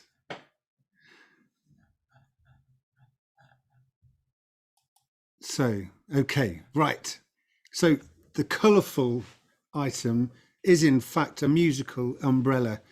that combines the umbrella with a drum machine, which I think is a fantastic idea. Very good. The other one is indeed, I think Sukin guessed, or maybe it wasn't a guess, but this is an air umbrella. So big lithium battery inside, and gives you a few minutes of air squirting out of the top that sends a spray of water to anyone within 30 feet of you, but protecting 2 or 3 or 4 people that are next to you. Both pretty genius ideas, I thought. Unfortunately, neither of them are real products. The closest was the air umbrella that was a Kickstarter in 2014 that raised $100,000. They tried to get it going for a couple of years, but then moved on to making power generating trainers, which are equally fun. But unfortunately, neither of these exist yet.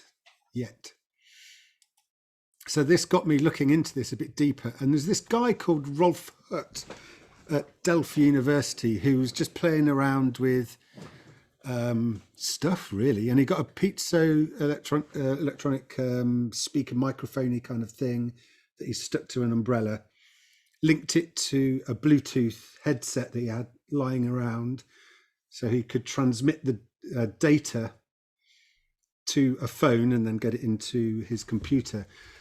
And his idea was to crowdsource data about rain. And this story went viral. It was even on the BBC, which is a very rare old thing, as I'm sure Alan will agree. You have to be very lucky to get on there. Should it not be called cloud sourcing? Very good. You see, this is why didn't I think of that? It's what Lawrence is looking for with the IoT. One of those. Why didn't I think of that moment? Maybe this is it. This is the future of IoT. So I looked a little bit further into this guy because he seemed quite interesting, and I found this mind map that someone did of Rolf's TEDx talk, and he was talking about his umbrella, and so this Tinker example says he wanted to make a rain sensor, and it kind of describes a little bit about why he went that way. But I was particularly interested about the yellow branch here, this tinkering thing, where, you know, what he does is just tinker with stuff, plays around with stuff. He takes things apart and understands how they work. And that's a fundamentally brilliant way of learning about engineering and the world around you, really. But he takes it further and goes into the tinkering by taking those things, the components that he's taken apart, to make new things. And that really sort of grabbed me and underlined what maybe we should all be doing. Doesn't sound like the microbit is something we should take apart, with those little grain of rice sized things that Lawrence was talking about earlier on. You will learn a valuable lesson if you try and take anything like that apart. Yeah, I recently learned how to remove surface mount chips, which was difficult enough, but trying to put a new one on after that was so frustrating. Anyway. Somebody I've been following on Twitter called Ken Sharif, and he's been trying to reverse engineer old integrated circuits where they basically remove layers after layer and get it down to the wire or to the metal. And he's been sharing photographs, and it was on Pi Day he shared a photograph of what the value of pi looks like stored on an integrated circuit. Like, wow. Amazing, like tiny scale. There's Wow. there's another guy, I forget his name, but there's a guy that has basically reverse engineered the 6502, and he got it down to all the original plots and blew the plots up. And then what he did was he drew boxes around all the lines, and then he built a simulation of the 6502 based on those plots. And there's a website you can go to, I think it's called Simulated 6502 or something, where he actually shows you the die plot of the 6502, and then you can run a program on it. And it's all reverse engineered, but visually. Absolutely amazing, some of the things people do. And there's me sticking bits of cardboard together, trying to impress people.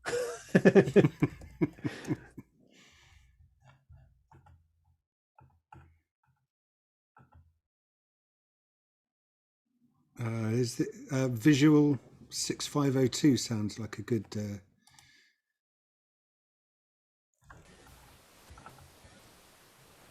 anyway, well, maybe I'll look at that some other time. So yes, mystery items, they were both umbrellas. Unfortunately, neither of them are really real, but they could be with a bit of tinkering. That's really the point of that, if that's the point at all. But I did want to, I don't know if Sam's here, also known as Look Mum No Computer. He's very local, and I do know that he's working on building the Museum of Everything Else in Ramsgate, and it's next door to the Micro Museum in Ramsgate. And the Museum of Everything Else is fantastic. It's got lots of his modular synthesizers and his crazy inventions. But it's also got lots of obsolete technology laid out so you can see the internal workings and see some really cool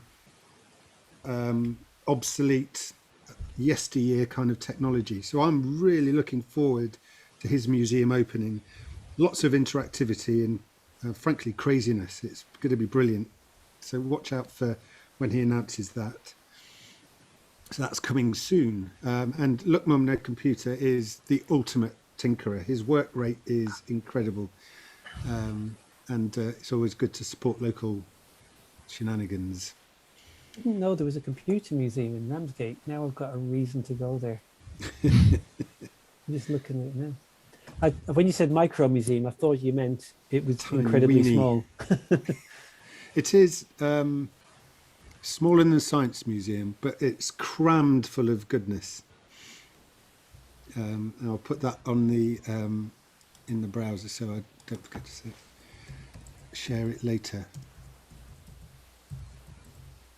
And it's run by a couple using their pensions, so it's very well worth supporting. I felt so old going around it, seeing all the toys I grew up with in a museum. So most unfortunate. Okay, so next month we're looking for speakers.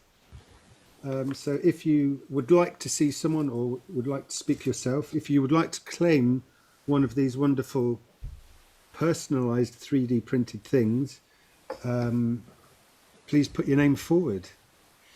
Otherwise, we move into the general chit chat social kind of have a drink phase of tonight. So thank you all for your time. Thank you all for attending. I've had a great time. I hope you all have too.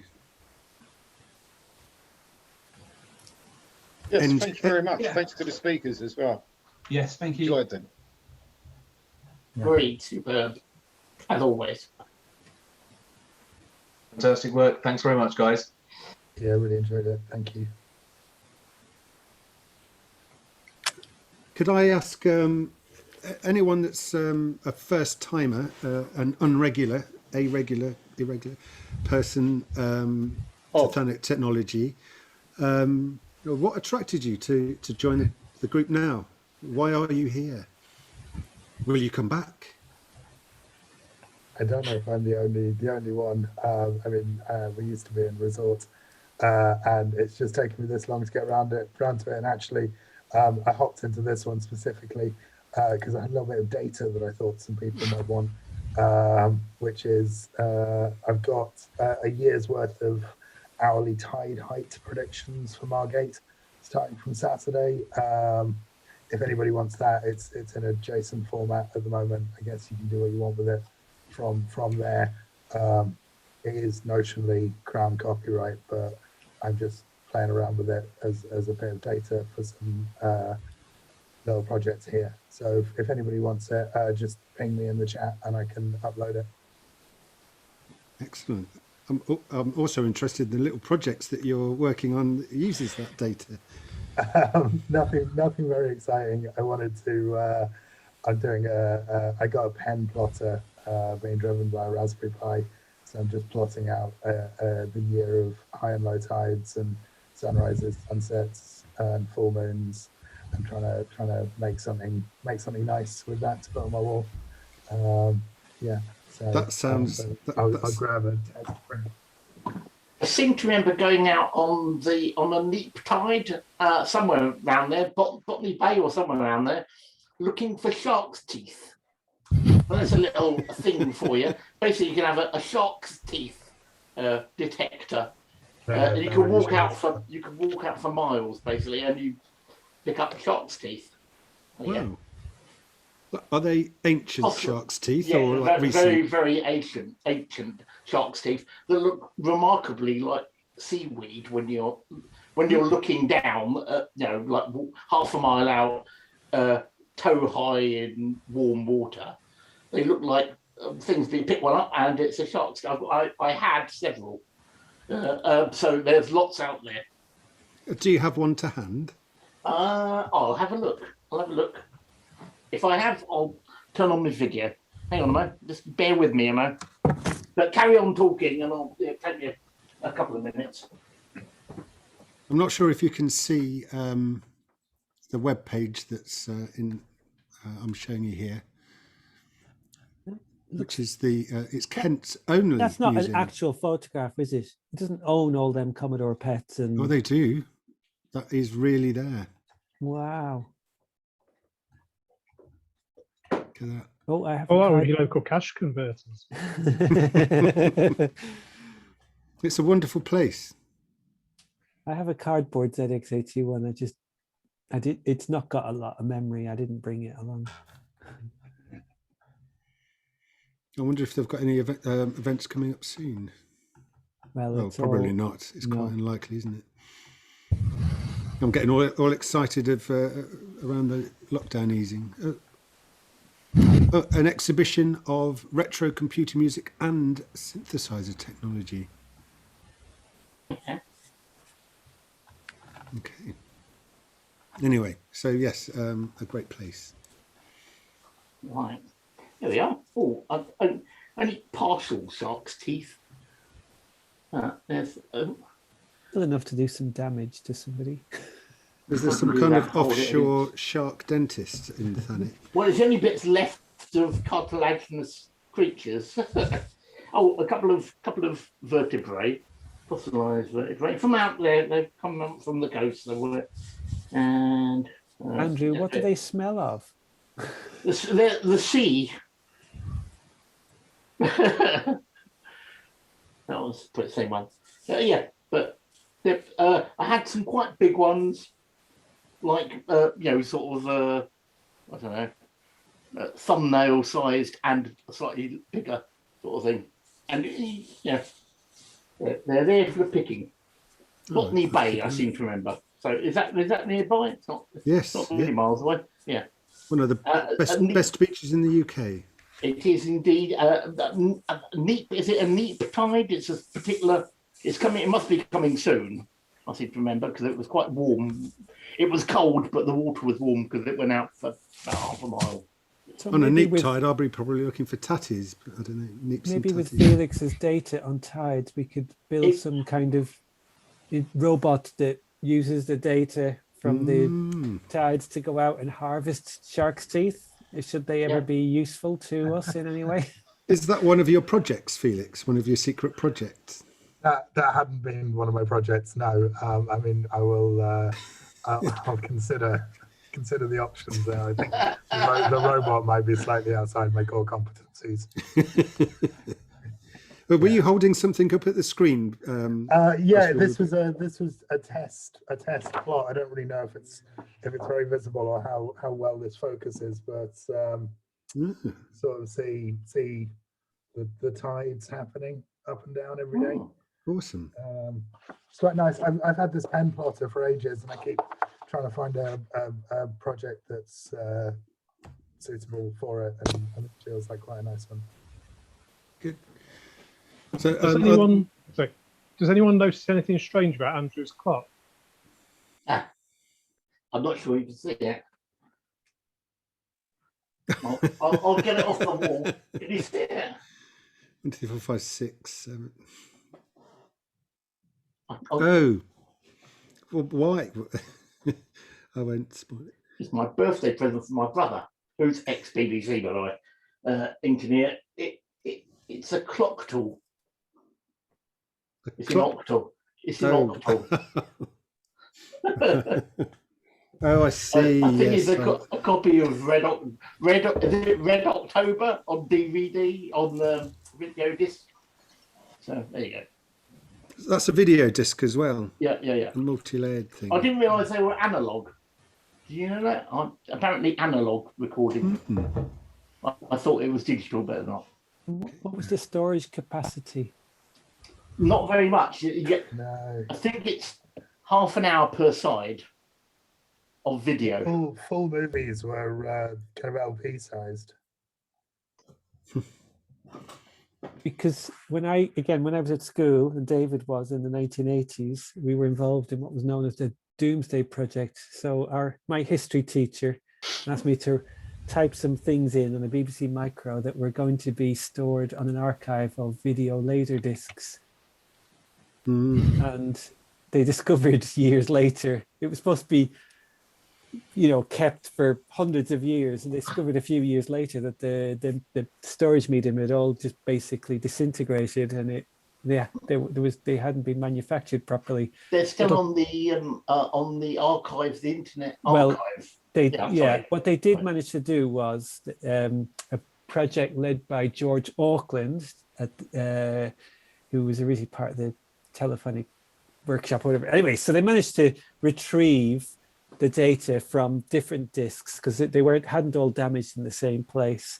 And you can actually go and visit now the BBC Doomsday Project online, and I can go and show my children, say, look, see that bit there where it says this about Preston? I wrote that when I was 11 years old. I used to speak quite a bit about obsolescence in stuff, and I used the Doomsday book on Laserdisc as a really good example of obsolescence, because they produced this wonderful thing, but then the market wasn't perhaps there for it. It got superseded, and YouTube happened and all that. Now you can't find the players, let alone the discs. So that was an example I used quite a bit. Apologies to your 11-year-old self. I might have something for you to show next week or next month, by the way. Next month. By the way, Matt. Mm-hmm. Won't say anymore. Okay, intriguing.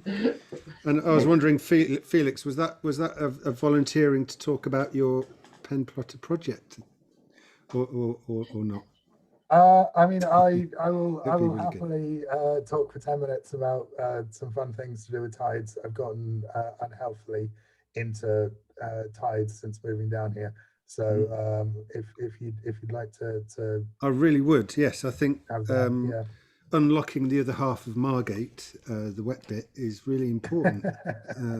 I don't know anything about that, to be honest. So anything about that would be great.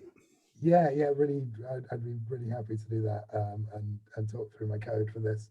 It's been quite nice, and I've started doing some machine learning stuff as well with the tides data, which is spectacularly useless, but quite a nice thing to play with as a data set.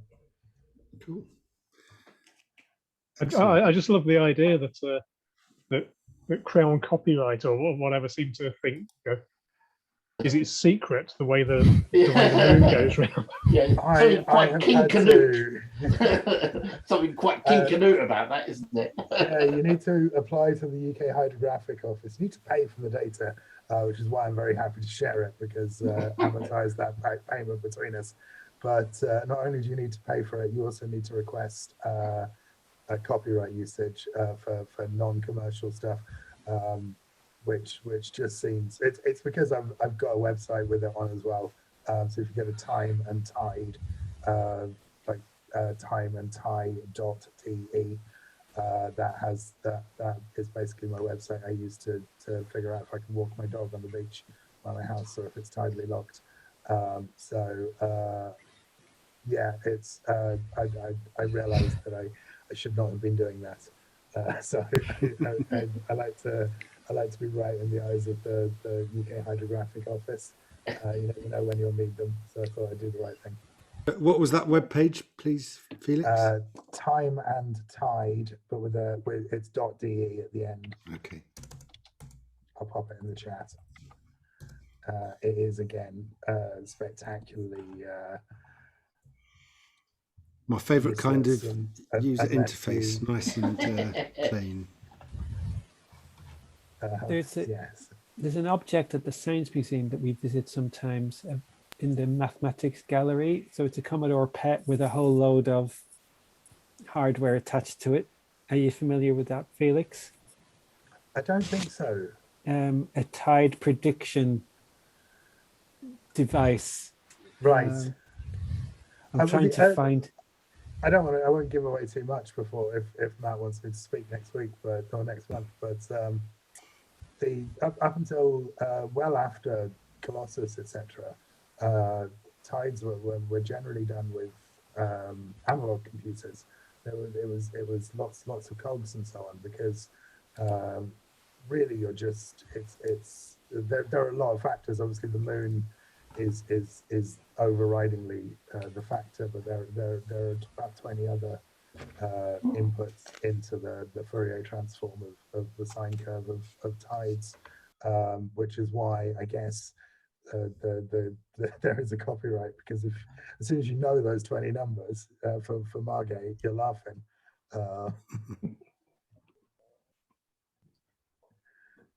This would be great to for the throngs, the shoals of sea swimmers that have bloomed over lockdown.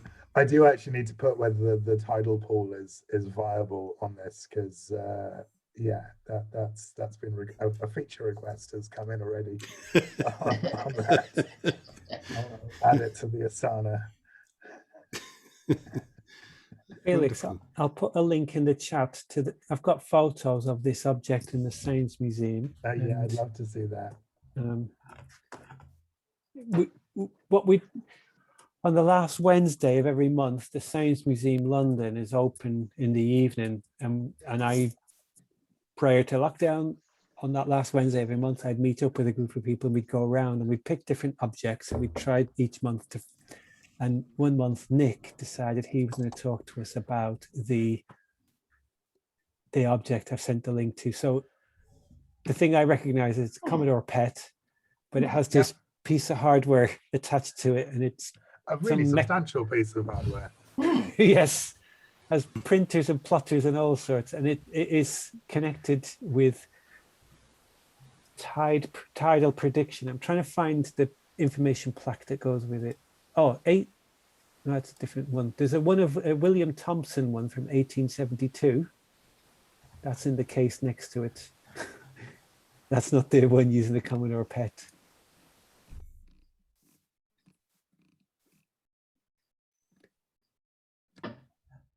Okay, it's dated 1960 to 1983. Shizuo Ishiguro. It is on the website.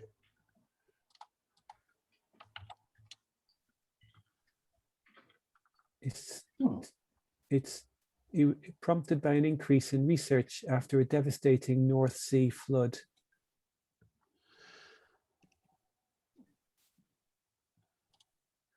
Modeling the activity of the North Sea, sorry, but I was confusing it with the device next to it in the mathematics gallery, which is a tidal prediction mechanism. I will send you a link to that, and then you can compare the two. There's a lot of brass in the other one.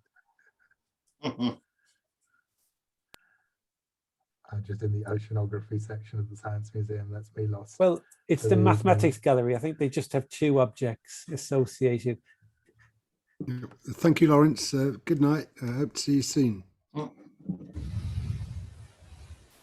The second object is very photogenic. It looks very nice. Oh, yes. And some handy toilet roll at the bottom as well. Yeah, in case it's really bad. Yeah, so that's it. That's yeah, tide prediction analog computers. They're amazing.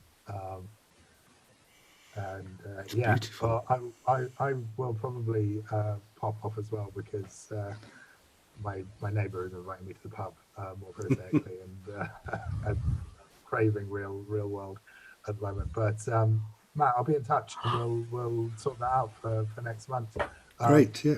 Thanks so much for the two talks as well. They were really fantastic. Really enjoyed those. Yeah, see you soon, Felix. And yeah, I'll pop my email address in the chat if anybody wants the tide data. Just drop me an email. Cool. Thanks, guys. Cheers. Are there any other new attendees that would like to give us some insight about why they're here and if they'd come back? Yeah, I'm new here. But hello, Lee. Hi.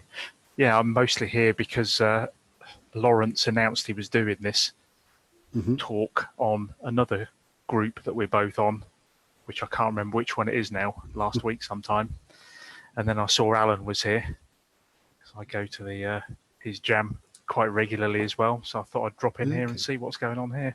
So are you up in Preston or in its rough area? No, I'm down in Milton Keynes. Okay. Its location is unimportant at the moment, isn't it? Absolutely. That's what the silver lining. Yes. Yeah, it has been very good over the past year for that, with everything moving online. So, yeah. Yes, yeah, we're very glad to see you here in Thanet Technology. Do you know, have you been to Thanet? No, never. Do you know where it is? No. The furthest easterly point in Kent. Oh, practically right. French. Wow, Kent I've been to several times, so it's not out of bounds to get down there when all this gets back to normal. Wonderful beaches and a great tech meetup once a month. Yeah. So hopefully sooner or later we'll be able to get back to ordinary meetups in person. But I do want to maintain a bit of a hybrid thing, like lots of people are doing with their events. So we'd be able to get different speakers in, perhaps from further afield without the travel and so on. Yeah. We'll see how that hybrid thing. I think it might be just a Mahusive telly in a room somewhere. I think that's probably the best approach to it. Yeah. Well, I'll give you a tip. There is somebody in the audience called Catherine, and if you were doing anything that was related to gardening or hydroponics or technology, you might be able to persuade Catherine to present in the future. She's probably trying to jar me in the ribs now, say, "Shut up, Alan." I don't even know if Catherine. Oh, there is a hello, Catherine. Yes. Yeah, maybe if she's willing to speak some next month or some other time in the future, it would be very interesting to hear about hydroponics, especially if it's being done locally. Oh, Belgium, which is probably closer to Thanet than Preston is. I think it is. That counts as local, as far as I'm concerned. Yeah, that would be a really fascinating talk, because I did come across someone that works in the food industry who's kind of a sort of civil engineer stroke architect who designs food plants, who's working on a hydroponics project in the area, actually. So it is a locally relevant subject. Is that over at Planet Earth? No, it didn't sound like it was. I mean, I didn't wheedle out many details because we weren't particularly talking about it. It was just sort of dropped in as a side kind of thing. But yeah, quite interested. And I would love to be able to do a Thanet Tech kind of tour of something like Thanet Earth or the windmills just off the coast or something like that. Maybe even hosting a Thanet Technology meetup from my phone out on the sea in the midst of these giant turbines. But I'm not sure if if the internet stretches that far. But you can dream. To try it. Maybe get a massive boat instead of that massive screen, and have the meetup on a maritime meetup. Actually, go out and have a look at these things. Yeah, that'd be good. They are very big. Mm-hmm. Right, I think I've got to go actually, but it's been very interesting, and hopefully be back next month. Glad to hear it. Great Okay. to meet you, Lee. Bye. Bye-bye. I'm just looking at Thanet on the map. Every year we've driven through Maidstone, driving down to France, and down to Folkestone. So I was trying to think, I wonder, we were going to go in June this year to celebrate my 50th, but we just decided to postpone it. So I'm not going to be 50 this year. I'm going to be 50 next year instead. So I'm wondering how much of a detour it would be to say to the family, we're just going to go across in the direction of Margate for a little while. Worth the diversion, definitely. I'm just a bit worried if we got too far, we end up back in the sea again. So I've got a question for the radio electronics guys. I was wondering, so this box here is a concertina. I don't know if anyone's seen these things. So it's a reed instrument, and people have tried to make electronic versions of them, but normally they're MIDI controllers and things like that. And I'm just wondering if it's at all possible to sort of do the equivalent of an electric guitar pickup of a vibrating reed, or whether it's just a ridiculous idea and not even worth pursuing. So just trying to think what it would look like. I'm wondering whether I'd have to put something on the end of the reed to sort of give it a bit more mass, but then have to shave off other bits of the reed to sort of get it back in tune again. And then I'm wondering what the coil pickup would be like, whether there'll be enough energy there off a reed to sort of be detected. So does it sound like it's even plausible? Are the reeds? Sorry? Are the reeds brass? You can get brass reeds and steel reeds. So they would have to be steel, obviously, and you'd need some very fine coils. Really, okay. And then I guess you've got to get the coils right up close without touching, as it vibrates as well. Yeah. So I might try just one reed first, just to see if I can get but you'd need some very, very tiny coils. Okay. Yeah, to pick up the vibration. So coils like in an electric guitar pickup. I guess don't because I guess that there's a bigger vibration there, a wider swing, or are they very, very tiny as well? The coils in a guitar are quite large, but obviously you've got more room to get to the strings. They're quarter of an inch apart, aren't they? Yeah. But it's an interesting idea. How many reeds are there that you would have to get at, though? So this is a 30-key concertina, and it has different reeds for the push and the pull. So this is reeds. This is the Anglo concertina. Go on, give us a tune. Oh no, it won't work.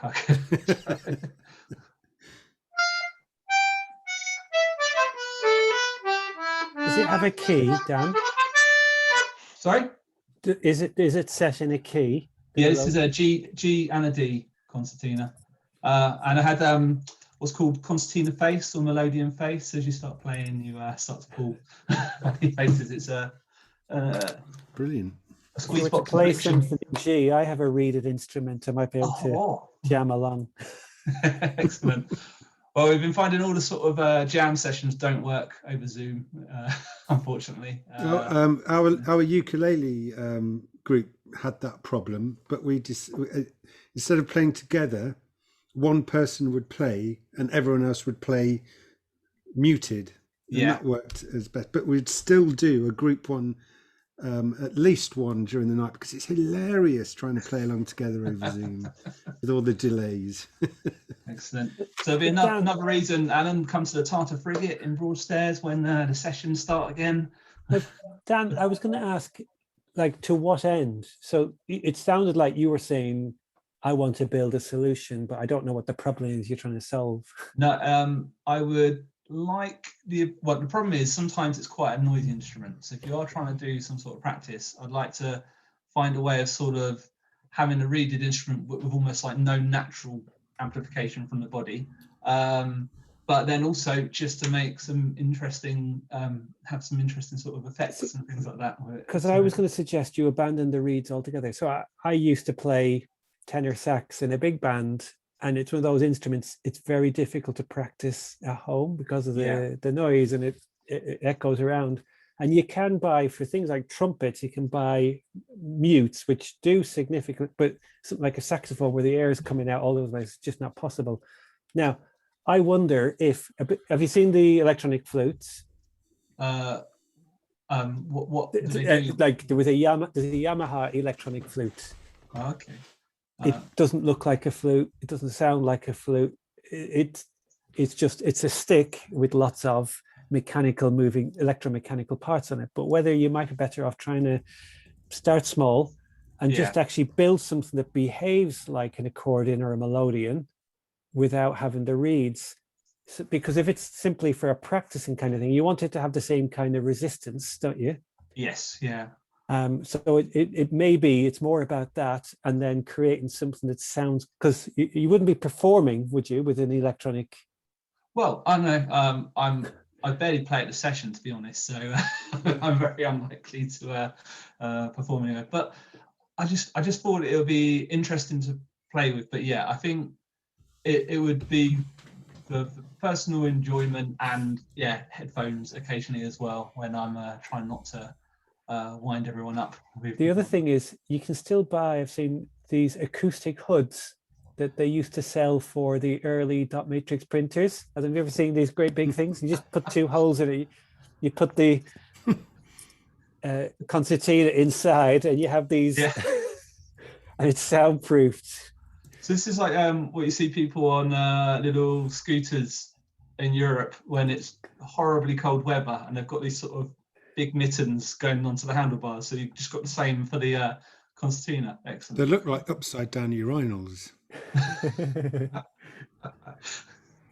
Oh, cool. No, I think so. Part of it is wondering whether it's possible to sort of pick up from a squeeze box in that way. Most solutions I've seen though for amplifying for performance just have microphones either built into the instrument, particularly for melodians, or you get these sort of you'll get two microphones attached to either side of the concertina. But yeah, I just think it would be interesting to. You could be done. You could scale one up to massive sizes so the reeds don't make any audible sound. Yeah. And you wouldn't have to minimize the coil. You could just use guitar pickups because the reed is so much bigger. That's true. Yeah, we could. You could do like if you went for really slowly operating reeds, and then you could shift it up the frequency domain a little bit, and then you could end up completely inventing a new instrument. You know, like a theremin. 6-man accordion. That's what the theremin guy thought as well, didn't he? But so when David was talking about before about capacitive touch, I'm just wondering if you had something that was like the simplest form, like a cushion, and your hands are at either side, and then if you're you know, your fingers touch certain parts, and as you squeeze or extract the cushion, in your head through the headphones, it's recreating the sound of the concertina, and you've got the physical action of the concertina, so you can fool yourself into thinking you're playing it. But then I suppose it was that thing of still having an instrument making some noise, because I've seen the MIDI devices that people have built. And I think that's what they're doing there. They're sort of synthesizing playback, but it's someone still had to make that decision. Like, oh, is this a good enough replication of the system? Whereas if it was some sort of pickup and then processing, then you've already gone through the motions of air actuating the reed, It's just we're now observing the reed through a different mechanism. It's no longer air to ear, it's air to electrical signal, and then through some sort of processing. So I was sort of consider it the same as so you'll have like a keyboard synthesizer, and then you'll have an electric piano. An electric piano still has a string box in it, and then amplifies the signal from the string. So yeah, I'm interested to see if the first stage can be kept sort of true, and then it's the latter stage which we can then process electronically. Isn't the problem though to do with because it is a form of wind instrument, it's air moving through it, where say it's a piano or a guitar, it's not the air is just a mechanism to transmit the sound. Yeah, whereas so in the concertina, without the air, you don't have any sound. That's right, and yeah, so the concertina, the reed sort of chopping the air, isn't it, to get it to us? But I felt the body of the instrument, I'm assuming, adds a lot to the sort of the volume as well. So I almost wondered if you then almost got closer to removing a bunch of the body, or maybe you then end up putting baffles in or putting it in the box as well, like you said, to sort of stop the sound coming out through the air. Maybe it can be achieved there, but yeah. So it's just a curiosity at the moment.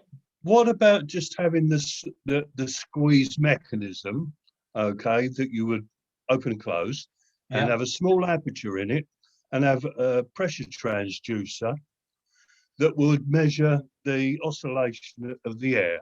So if you imagine when you were squeezing it, you get a positive reading, and when you sucked, you get a negative reading. So that would give you a basic signal, and then you could have push buttons for the chord part, and though one would modulate the other, if you see what I mean. So rather than the reeds being obscured by the buttons, which I presume it does, they would be electrical contacts that would choose what oscillators are running, and that oscillator will be modulated by the air pressure in the bellows. Would that be that modulation is then your volume, I suppose, isn't it? Yeah, and the speed that you move it. Yeah, it's. And then also for the 2-button, for the Anglo concertina, where you have a different note for in and out, we can get back to 1 button, and the software then is able to. See, the pressure transducer would see a positive pressure when you squeeze it, and then when you pull it apart, it would see a drop in pressure. And of course, the hard part would be getting the right size aperture so that you could capture the air in a fashion that you could measure it with a pressure. But then you could also calibrate it as well. I like it, but it's still we're sort of trying to measure the system and then synthesize the output rather than getting the genuine read output. But yeah, it's very cool. So I would say it's an alternative to the MIDI approach again, where the MIDI, maybe they're doing something like that in the MIDI concertinas. They must be recognizing the in and out. I'm no musician. I wouldn't know. It's just an idea. Yeah, but yeah, I think this is quite cool. So this is good. This is why you have to. There is another solution that every evening when you go to practice, you just walk 5 miles from your house, practice, and then walk. And you'll find your body will be better toned. Yeah. Your heart rate and all sorts of things will improve, and probably your relationship with your family will, be better than they ever have been. Well, one of the problems with the concertina, when you go to a session, you need to sort of be confident with your playing. And the problem with the concertina is the sound's going to the guy that side of you and to the guy that side of you. You can't hear what you're playing, so you can't hear every wrong note that you're doing, and so you just then feel like you're messing up their night, because they're very, very talented people. So I will often try and stand towards the back, or depending on the pub you're in, there might be like sort of wooden edges around the seating, and you're sort of in the corner so you can get the sound bouncing back at you. So the electrical pickup idea could be a way of then just getting them headphones into your ear so you can actually hear what you're playing yourself. But then I guess you could put microphones on it as well. Or if you completely remove the musical parts and put in hide a Bluetooth speaker inside and you have a pickup or a microphone on the best player. And then you just go along with all the faking actions and all this, and it sounds. What you could possibly do as well, when you sample it, you could probably detune it just very slightly so it does actually sound different. Yeah, that's it. Well, it's slightly out of phase as well. Yeah, that's right. Yeah. And if I have an effects pedal, I'll be able to adjust the volume. And you can just stand there and you can look around and be as confident as you want. And you know. When I'm playing for the Morris, I'm often just standing there holding it, and other people standing next to me playing, and it so I just look like I know what I'm doing without actually making any sounds. So that seems to work. There's a project here, the Push Pull, a squeeze for electroacoustic music, and reading it, it's got microphones inside. Yeah. That record the sound of the air blowing over the microphone. It doesn't mention reeds or anything. And I really want to press play, but I don't know if the sound is going to reach you or not. And I didn't want to interrupt the conversation. But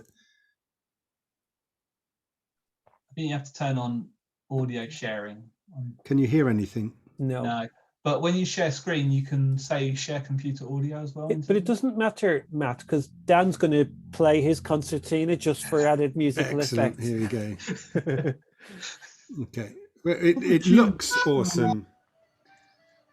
Are the reeds a tube with a closed end? Yeah, if I put my headphones on my microphone, that wouldn't sorry, work. Adrian, I didn't quite catch that. Are the reeds like a tube with a pressed flat end? No, so they're normally quite flat reeds, sort of punched, pinned at one end to the sort of reed body, and as the air flows through, the reed will start vibrating. So they're like a thin. Shine a light down them. Shine a light down them, and then that modulates the other end. Yeah. Excellent. Very cool. Yeah. So another way of sort of inferring stuff. This sort of feels almost like the Google interviews. How can you tell an instrument is playing without actually hearing it? It's not picking up the exact sound, but it is going to have some character on it, isn't it? Yeah, that's right. So it's that idea though that you're making a measurement to observe the physical phenomena, and then you are translating that into the audio through some sort of processing unit. So I like that though. That's a good idea. So even if we did something where you made sure you were playing in a really brightly lit place, or we build LED lights under this plate, and then we have a pickup. We have a microbit inside picking up the lights, as we found out earlier with the diodes, and we can see that light flashing. Because wasn't that part of the whole swiping mechanism that was being mentioned earlier? Yeah, so very good. Yeah, these are good interview questions. I think if I have to hire anyone, I've just listened to that video, and it's amazing. It doesn't sound like a squeeze box. Not that I dislike the sound of a squeeze, but it's incredible how weird that's. I've just posted the link instead of trying to share my audio. It's all right, Matt. You can dislike my squeeze box playing, but remember, I am not a representative sample of actual squeeze box playing.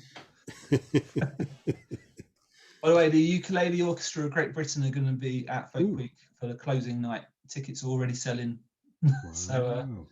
So that's going to be worth a visit for all the ukulele players. Where is that going to happen? That's going to be in Broadstairs. Whoa! On the on the closing night. So I don't know. Is that about the Friday 13th? I'll check the website. Friday the 13th. That should all be okay then. That should be going ahead as planned. Yeah. What could possibly happen that could stop an event that big? Can't imagine what kind of event could have that impact. I know. Well, so it's now an open air outdoor event, so hopefully it won't rain. But yeah, because of COVID, everything's going to be at the one venue now rather than spread out through the town. Well, at least it's going ahead. Yeah. So Dan, when did you think I'm going to start learning to play the concertina? Well, it was traveling around for work, really. Started with guitar. You used to work in a circus, did you? Yeah. Started with a guitar, was traveling around for work. I used to work up at Milton Keynes, seems to be mentioned a few times today. And then just got into the folky stuff and then picked up the instrument and yeah, went from there. Yeah, still not very good at it. One of the things I thought I'd have played it loads during lockdown, but then didn't. Too busy writing the novel. Yeah, which we'll never see the light of day over. Everyone done a novel, I assume, yeah. Oh, yeah, it's funny how the time whizzes by when you're locked in. So yeah, lots of things could have done a bit more on, I suppose. But you kept me busy, Matt. So that must be it. That's my excuse. Yeah, one of the benefits of Thanet technology is you meet people, network, and get opportunities. And I've got work out of this meetup, and so's Dan. Dan's been doing some work, lots of work for a project that came from an old colleague, actually.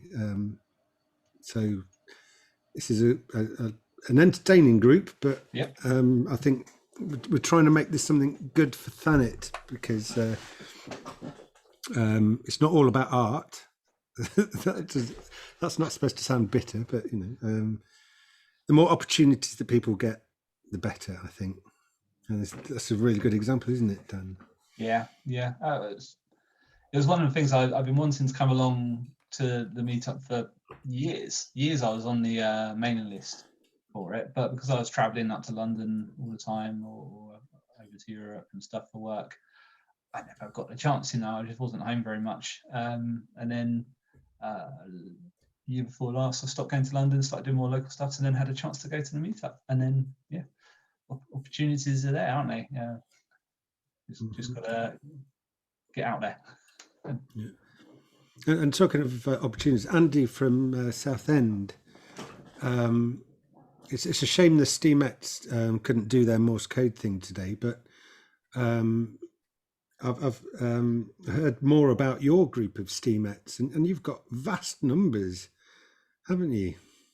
Yeah, there's about 15, if lots of them come along, and the Kent Steamettes, who you all know here, have come along. We've got a couple of girls from Scotland as well, but they run activities. So rather than me running it, we basically train them up. They're 9 to 19. They run activities. They do talks. One of them is doing a talk at Alan's Preston Raspberry Jam, and that's actually about microbit and a musical activity which is coming up. So I won't say any more, so we won't spoil it. But Alan, have you got any songs you might like for them? Well, I would say if Dan could imagine an accordion or a concertina you play with one hand, except there's nothing there. There's a clue to. So there is some movement involved. Sorry, Alan, do you have a favourite song you might like them to put on the glove? Oh, nearly gave it away. Oh. Well, I would say maybe related to the theme, Brian May. It could be. Do you have a favourite Brian May or Queen song? We're taking requests. Radio Gaga for anything electronic. That'd be a good one, yeah. I like I Want to Break Free, because it's a great excuse to cross-dress. I've bought a Brian May wig for the event, and my wife said, "What's with the cross-dressing? Is there something you need to tell me?" I said, "It's Brian May." And she said, "What is?" No. Should make tracks, I'm afraid. I look forward to seeing everyone next month. I will put my reason instruments away then. It's got a logo. Don't put it away on my account. Go for it. It's got a logo of somebody playing a concertina. It's have you heard of Hohner, Hohner? Well, if you look at the logo, he's actually playing a concertina. I don't think it's an accordion, because accordions tend to have big size like that. There's actually, yeah, maybe it should not play with the concertina first. Should be playing with the harmonica first to experiment with the. That's what I was thinking. Yeah, start small with the idea of the reed and the diffraction of the light and all of those kind of. And it'd be much easier to lay the coils across as well. I think that could be a much better starting point. I think there's a music venue. Just a quick one. There's a music venue in Margate called Roslyn Court. Oh yeah. And I went there for a harmonica music lesson with an and the guy that gave it was expert. He had many different harmonicas in keys, so he knew all about it. And all that was that Nigel? I can't remember his name. It was before lockdown, and I can't remember anything about life before that. But Roslyn Court. Anyway, can you pitch bend, Alan?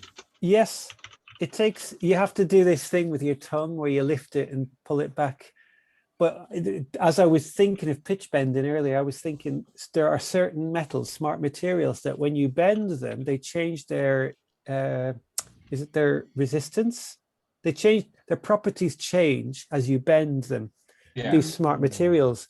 So like strain gauges. Yes, don't they? But I would say the effect is probably so small on a reed in your instrument that it's pitch negligible. On the concertina, you either got to really give it away, in which case you've probably damaged your reeds anyway, or you play half a.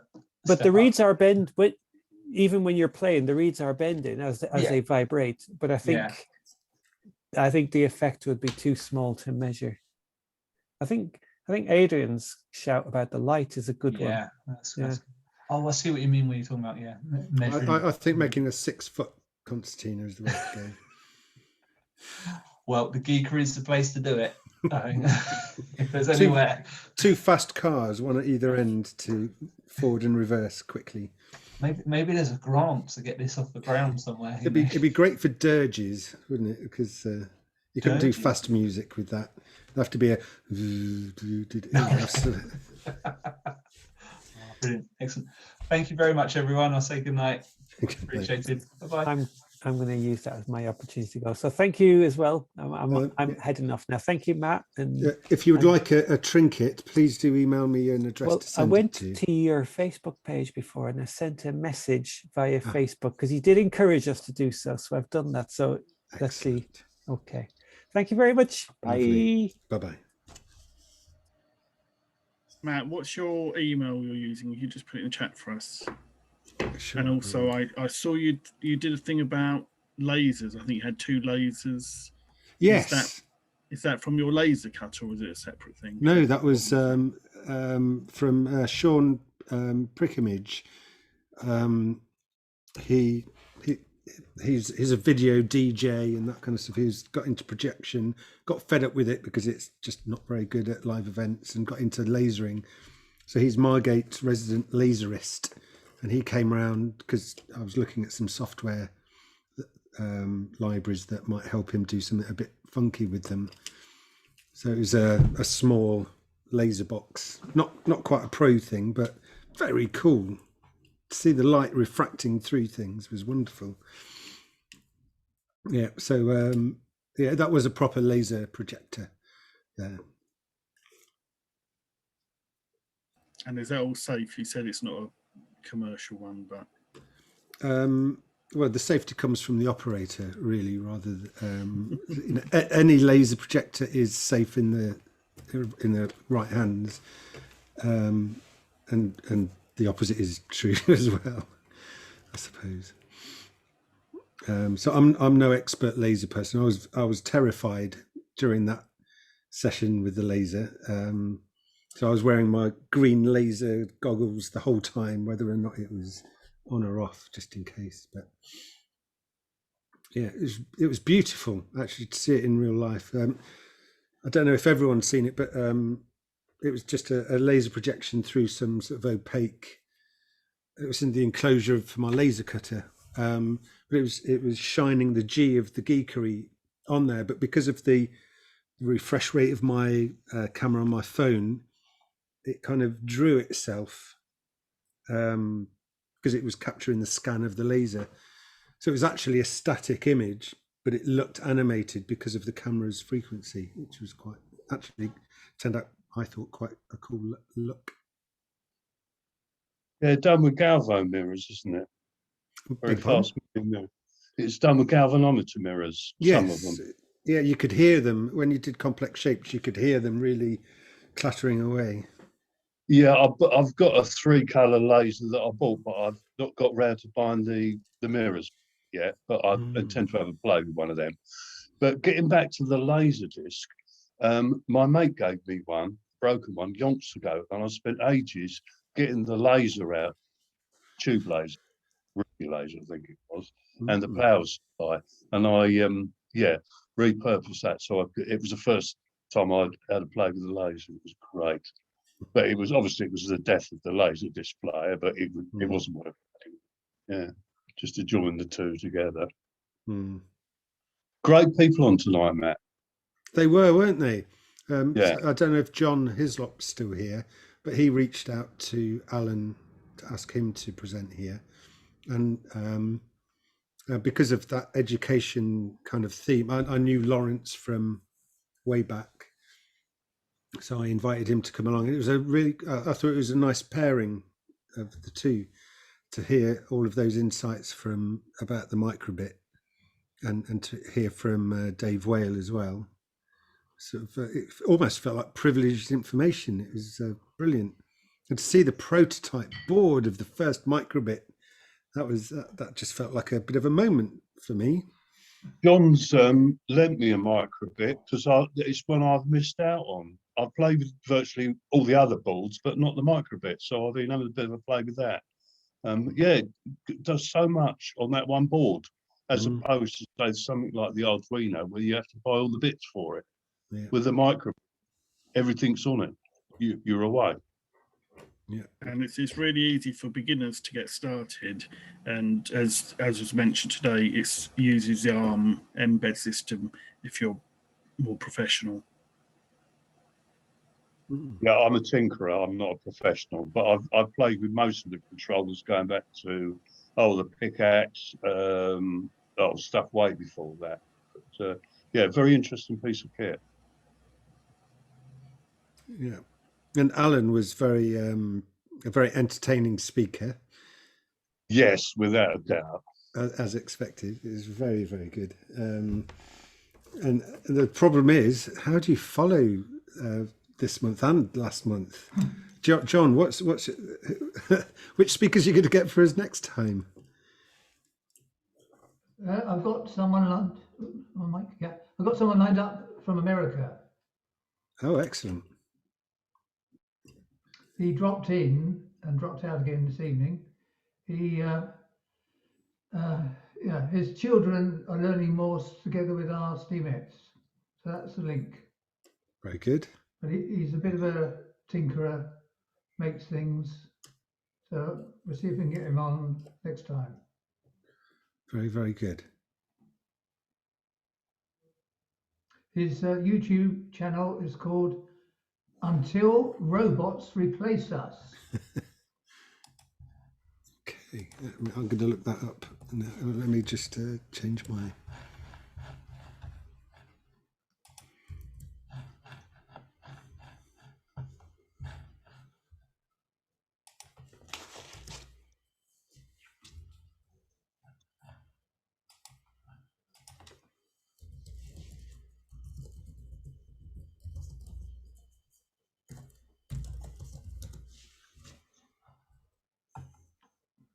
That's the one, learning. There you are, learning.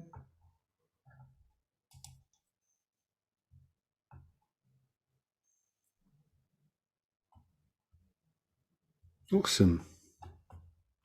There's his children.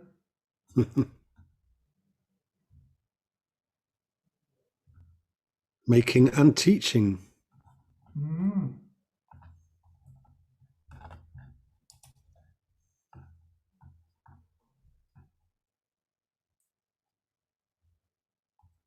Lovely. Yes, that would be great. Yeah, okay. I'll book him.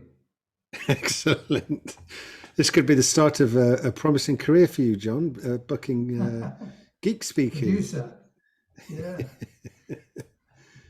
No, but no, seriously, thank you very much for the last 2 months of suggestions. They've been wonderful. I never thought we'd get speakers like that to come to Thanet Technology. It's been very... Well, thanks to Andy in Southend as well. Well, it's the Essex Mets. They won't come to my adult meetup, but the Essex Mets have been doing lots of amazing things. And Andy Stanford Clark, he visited, spent an hour and a half with them, and they go up to Alan's Preston Raspberry Jam, and they've been doing lots of regular talks and being part of the audience. And he does breakout rooms, which is Zoom. So they've taken part. So Alan came down via Zoom to our meeting as well, and John was in both meetings, and he's brought them here, which is great because, you know, I've brought some of the adults from our groups like Simon and Ed, and so that's been great, and I haven't had to organise it, so thanks, Matt. That lady who is to do with Mars imaging might be a good speaker for Thanet. What's her name? Do you mean Mel? Melanie? No, Andy knows. The one who came to the SSD Mets. Yeah, she's a project manager for a large company. So she was going to bring in additional people to talk about what we needed. But she was basically, they're looking at doing, because they're girls in tech, they're doing a project which has women in tech. But because the company didn't want, well, it's a company, so it can't discriminate. They couldn't say only speakers who are female come to talk to the Essex Mets. So she's going to be like the regular contact. So she's going to be a woman in tech, and then she'll bring in men or women as the add-ons. So yeah, we'll probably be meeting John. We'll probably I'll have to organise it in holidays, which I think is first week of June, and then you can get your Kent Mets along as well. And also we've been doing microbit and electronics on the Sunday using Kitronic Inventors Kit. So then we're going through that each week. And one of the girls who's running it, she's 14. So she's actually making videos. I think she's already made a few videos, but she's going through it and helping them as well. So like I was saying, getting girls to run things. So that'll be quite cool. Getting 14-year-olds to run things is well actually we got the 10, 11, 12-year-olds to run things. They really like it as well for the younger kids. That's great. They're really keen on that. So I've told them right from the start they're the core of the Southend and Champstead Raspberry Jams going forward, and they go to Preston Jam, and you know, a couple have come here previously, and they've come to our adult meetup. So it's great. You know, right from the very beginning, they've known that they're going to be doing talks, showing their projects. The British Science Festival is coming up, and I'm just letting them know currently what we're going to be doing as part of the Champstead Raspberry Jam. So, yeah, I'll probably put it in your Facebook group, or you can put it on your email, whatever you do. But basically, we're looking for people to come along, show projects. Like we've had a few projects today, people have shown over the time. I'm not sure what's going to be happening. They're not sure. You know, if anyone can tell us what's going on with COVID, then it might be on Zoom, or it might be indoors if COVID's completely over, or it might be outside, and how much space we have, or whether we're all socially distanced, I don't know. So I'm basically looking for people to do things, to show things, to do talks, and you know, we may or we may not be able to have them, but hopefully, you know, if they're local, then when we do our smaller Raspberry Jams, they have about 150 people. The British Science Festival is going to have 15,000 people. So if you do want to come along to a smaller event, I mean, we filled out Champstead Library twice over. we did 2 sessions, more of an educational one and more of a adult one. Some Oh, people please say- do share the details on the Facebook page, and I'll Yeah. pick it up. Yeah, so I mean, we're inviting, obviously, as I said, the Essex Steamettes, and John can bring his Kent Steamettes if he wants. They're going to be doing things. We've been working with them quite regularly, but at our large raspberry jams, we normally have lots of adults travel quite a long way to come. So, I can't guarantee we'll have you, or can't guarantee we'll even have much space ourselves. But if people want to show things in Chelmsford, it's September the 11th. So hopefully after summer, things won't be too bad COVID-wise. Hopefully it'll be nice and hot, and schools will have gone back for a week. So hopefully fingers crossed, things will be nice COVID-wise, and we'll be able to get lots of people in, and I'll be able to get lots of rooms to do workshops, and possibly I don't know if they're using the lecture theatre. They might be using lecture theatre, but we might be able to have smaller rooms for talks, and people standing there on tables doing show and tells. So it's weird thinking about it, but we used to do big raspberry jams, and now it's like, wow, we'll actually be face to face with people instead of Zoom. Yeah, I was a few weeks ago. I was really uneasy about the opening up, but now it's beginning to happen. I'm feeling more and more normal. What I remember normal to be like. Yeah, fingers crossed it happens. Yeah, but like you, I think we're going to carry on doing things on Zoom, and he's going to carry on. He puts his on YouTube. He runs it from Zoom and then streams it out. So yeah, I think it's been really good that it becoming normal to communicate like this. I think it would be great if that continued somehow. We met outside on Saturday last week. Yeah. So that was good. The children did the soldering of the Wemos chips outside, so it went well, didn't it, Bob?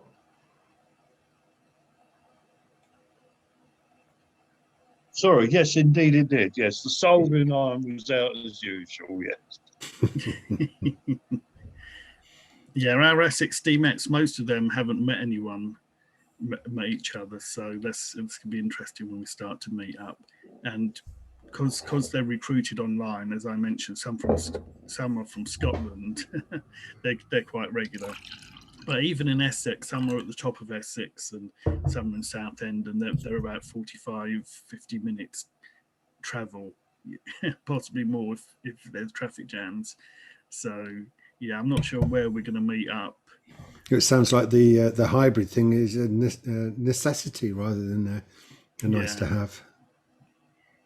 They're really confident on Zoom, and they'll, if you're doing something wrong, they'll tell you how to do a screen share, even if you're an adult. And that a lot of them in the meetings have been on camera, and then we had quite a few others come along for a big thing, and there was lots of black screens, and because all the others were quite shy. So yeah, it's been great, and fingers crossed when we meet up. They'll still come, and they won't do all their other activities. They've started back doing swimming, competition, and and Millie, we do. Sorry, Millie was so relieved that she wouldn't be doing the Morse thing by herself. Yeah, I bet.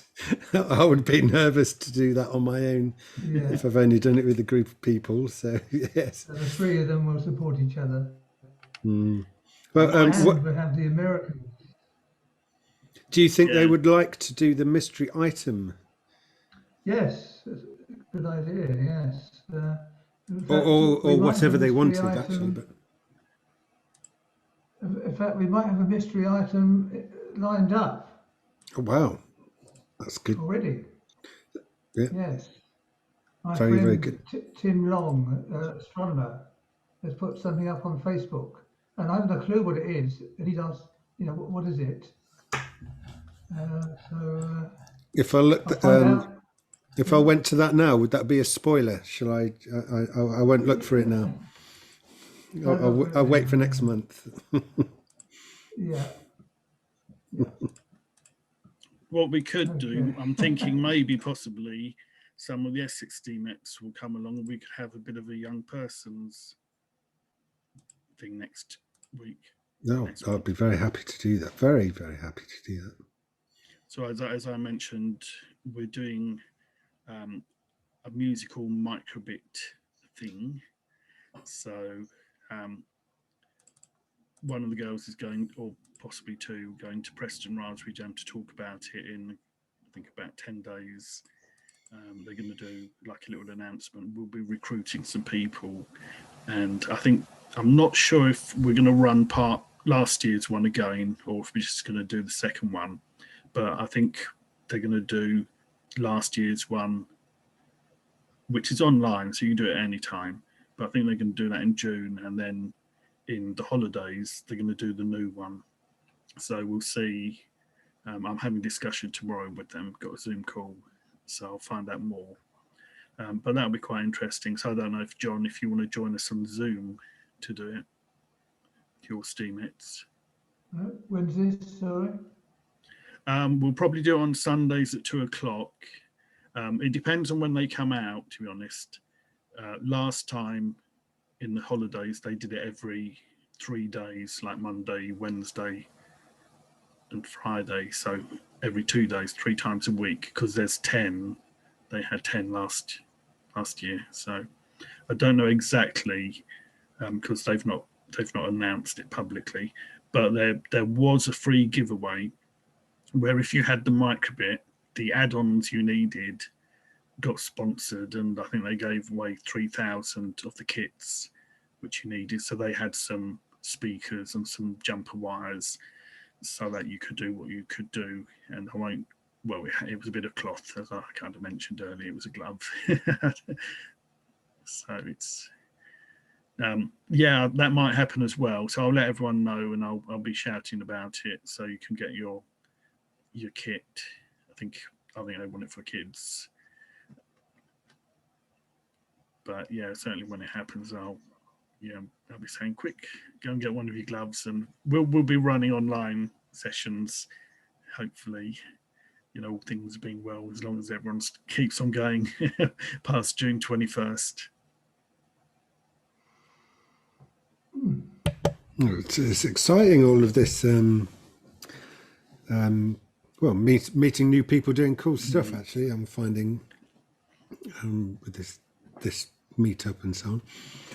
And we'd like to do, yeah, stuff across the River Thames. That chap who was doing the plotting the tides. That's an estuary kind of thing, and there's a festival coming up. So I was also thinking of, as I mentioned, doing the MQTT. So Simon is going to control his lights and over MQTT, and other people have done various projects. So I was thinking, especially as John said he was getting the WeMOS and his Kent's teammates. We don't have any WeMOSs, but Ed, who was here earlier and was asking last time all the microbit questions, he's got some WeMOSs.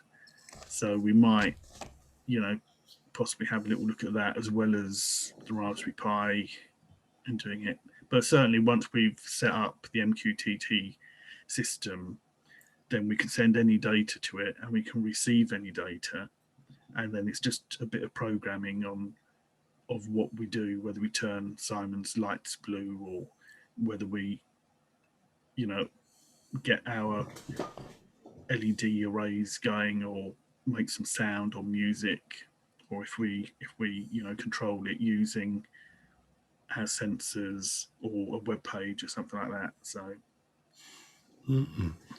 I've been working on a workshop for MQTT for No Dread in particular, because I think someone, maybe John, I don't know, thought that would be a good idea, because Andy Sanford Clark kind of glossed over that part of, well, not glossed over it. He had to go at a certain speed, and it was difficult to. It's difficult just to watch something and learn. So someone said that it'd be good to maybe go over that a bit slower. So I've been working on an introductory how to do a bit of Node-RED with an MQTT. You know, using one of the free servers for that. So maybe that if there's a hole in the list of the long list of speakers, I'll probably squeeze that workshop in instead. Are you aiming at young people, kind of 10 upwards? Would they be able Yes. to? Yeah, because we're doing, as I said, at the beginning of June in half term, we're going to be running some things. Because the Essex DMETs are doing lots, it makes it a lot easier for me to run things. But something like that, if you, I don't know if you're free at, say, 10:30 on a weekday. I can be. Yeah, we may do some things getting adults along, because that's something which we've done. Had no age limit. Whoever turns up, be there a kid, be there an adult, be there a parent working with a kid, whether it's a kid teaching or an adult teaching, you know, it's just kind of come along, get muck in and all take part and learn. And we haven't really done that as much on Zoom, just because Zoom's a bit harder to organise. And last year we did Essex 2020 Year of Science and Creativity, which got lots of collaborations with the cultural and creative people like the Essex Book Festival and artists. And we concentrated more on the girls and young people because it was, it wasn't a real tech year. It was a year of working with people who probably hadn't done any science or creative technology as part of what they were doing. So, we didn't want to scare them off by turning up and talking technobabble, and we wanted to do collaborations with them. And obviously COVID happened, so we could have had some quite cool things. We were looking at maybe doing some dance and using the accelerometers on the microbit to dance. Well, we'd get some dancers, some of the 60 Mets are dancers, and then using those, and we could send them over MQTT from their house if we're not in person, but then using, like the accordion, where you had the sensors, just taking those sensors and using them to turn them into something else, whether it's colors or whether it's music or air drums triggering things. So, there's lots of possibilities once we've got the data streaming live in how we do it, what we do with it. And I'm thinking a rain drum, an umbrella drum machine. Well, as part of the glove project last year, they actually come up with an idea, like it's a little hackathon you do at the end, and they came up with an idea of, it's kind of like a bop it. So when I saw your first one with the colour ones, I thought, you could sit there and bop the colours, and I think bop it was more of an umbrella shape. So there's a video, but it's not on YouTube, or else I would I'd show you. But that's going to be coming up, and that's quite exciting. And obviously because of COVID, we'll probably be doing it on Zoom, but that's going to be fantastic to actually do in person, because you can imagine everyone sitting there waving their hands around and music coming up and then coding it. And if we did that in a public place or at British Science Festival with 15,000 people walking past, that would be so good. Yeah. And it's music, and like he was saying about the 3 Sigma, 3% of people, I mean, we're probably up to the 10, 15, 20%, but there's a lot of other people who, there's Basildon Street Science, and we take part in that. That's Basildon Street Science is it's the next town along from Southend, and we stand there in the middle of the street with our at tables, and there's lots of stands, and as people walk past they go, oh, what's that? That's a 3D printer. And what's that? That's a skeleton. And what's that? That's like a blood thing. And so that's quite an interesting outreach to people who normally don't have anything to do with science. They're just there to do their shopping and whatever else they're going to do in the town centre. and then suddenly they see this big science fair Mhm. and have a little look, and Whether they like it or not. whether they like it or not. And we need a 3D chocolate printer. Yeah, I saw one of them. Oh, I've seen a chocolate milling machine that milled out a bunny from a solid bit of chocolate, but never a 3D chocolate printer. I saw a mold maker where you make molds and then you can fill them up with chocolate, and so that's in my one of my tabs to have a little closer look at when I get some time. I've just filled up a whole load more tabs after your meeting today. Yeah, I've got loads of tabs open up on that screen after tonight. I was quite interested in the computer museum, which Micro Museum in Ramsgate. It's been there for years. Really good. Yeah, that was amazing. They said in the 80s, I think they decided they were going to set it up. Yeah, it's a true labour of love, I think, for them. I wonder if they come out, because that could be, quite a good thing for cultural kind of general public getting involved, and the general public of a certain age would like all those 80s games consoles, Ataris, 2600s, just looking at, and the BBC Micro and Spectrums, that kind of thing. I think they have games nights as well, where you can play around with them. And they didn't look too expensive. I mean, I was looking on eBay and they're under £100. If you're not, if you're not looking too hard for the best deal, you could probably get, say, £100 and get 5 of them, £500.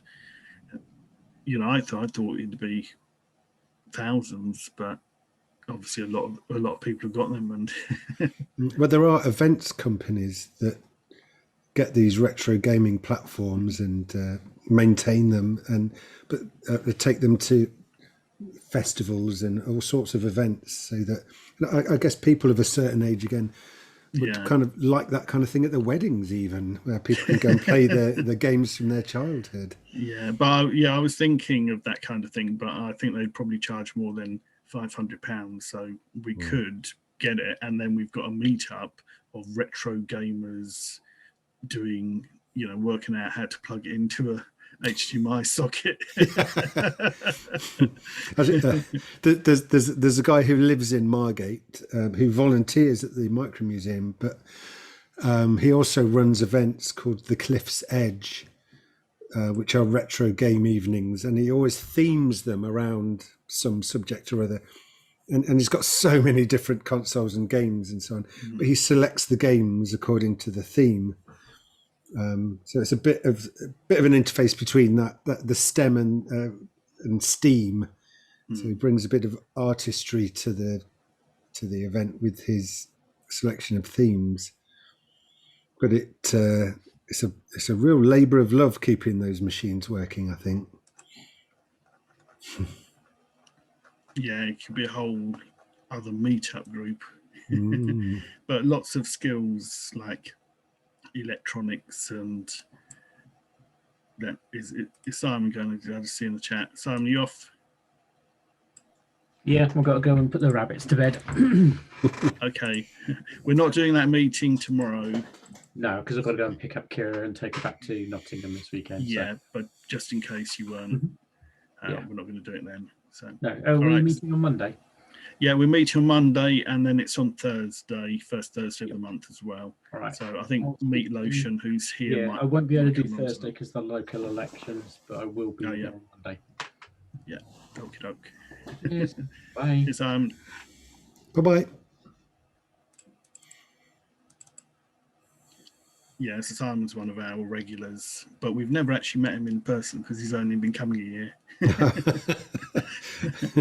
That's strange times, isn't it? Very strange times. And if you saw, he turned his lights blue just before he left. Oh, I didn't notice, no. Si's a funny character. I used to work with him. Oh, did you? Okay. Is that how? Years ago, yeah. Is that how come you'll come to our meeting? No, not at all. I didn't even know that he was part of the group. So I've probably got quite a long story to tell, but I'm not going to tell it all now. I came to this group basically to try and find out if anyone's remembered bulletin boards and wanted to ever get involved with bulletin boards, because that was the thing before the internet. That was the social media where everything was decentralized and secure and safe, and there was no adverts or privacy concerns. I want to get back to it, and I'm trying to get people educated into using those things again. How are people going to do it? You're not going to do it on dial-up, are you? No, not dial-up anymore. It's all done through modern-ish technology like the interwebs. Yeah. Using Telnet and SSH, you can use. Well, Telnet is primarily what it is, but that's still unsecure. But you can also use SSH as well. Yeah. But I've been using bulletin boards this time round probably for about 4 or 5 years. But I used to run a bulletin board back in '95 with a friend on Amiga. That's where it all started. Yeah. And I used to program like doors, games and things for it, and do X-copy parties and stuff. I go and visit in other sysops and swap in discs and stuff that we've managed to accumulate. But yeah, I've got really big into the scene this time around. I've started drawing ANSI art. I'm a bit of an ANSI artist. I have a link to share of some stuff that I've drawn. Oh, cool. So if you click that, that takes you to a website which is basically full of just text mode art, and I do That's do a lot of text. that. Wow. That's all text. Yep. It's like pixel art but completely different. Which probably makes no sense at all, but yeah, that's all ANSI characters. So the computer character set is 255 characters. Usually you only see probably 127 of them, but these are the extended characters that I use to draw that. Have you got an editor for it? Yeah, there's a program called Mobius, which is written by a guy called Andy, who is one of the long-standing members of Blocktronics. Blocktronics are like the biggest name in ANSI art, so you probably have heard of them, or maybe not. I don't know. But yeah. Wonderful. So that's one of the things I do. Something else that piques my interest a little while ago was you guys were talking about retro computer music and stuff, and I run an internet radio station called Quantum Radio, which is 24/7 chiptunes, which is like tunes generated from computers back in 90s and stuff, which I'll put a link in chat as well for that, so you can go and check it out at your own leisure. Oh, I was just about to Google it. This chat thing is weird. So yeah, I run that as well. I've also been in a documentary about bulletin boards, which I can put a link into chat as well. This is a really good sharing session, but I really want to get people to know about this stuff, because I feel it's so important. It's like part of history that needs to be preserved. And I've been working a little bit with people like Jason Scott in the old documentary, who runs the Internet Archive and stuff, things like that, and getting involved with that. The resurgence of retro things that made the internet what they are now before people even realised. And it's quite interesting how. It's quite interesting how a place like the Micro Museum will keep pace with preserving all of these cloud-based, internet-based things that people are using nowadays, if they try. Yeah. I don't like using cloud stuff at the best of times. I'm a bit of a security and tinfoil hat wearer. I don't really trust things that are in the cloud. It's basically on someone else's computer. And if it's on someone else's computer, then it's intentionally breached straight away.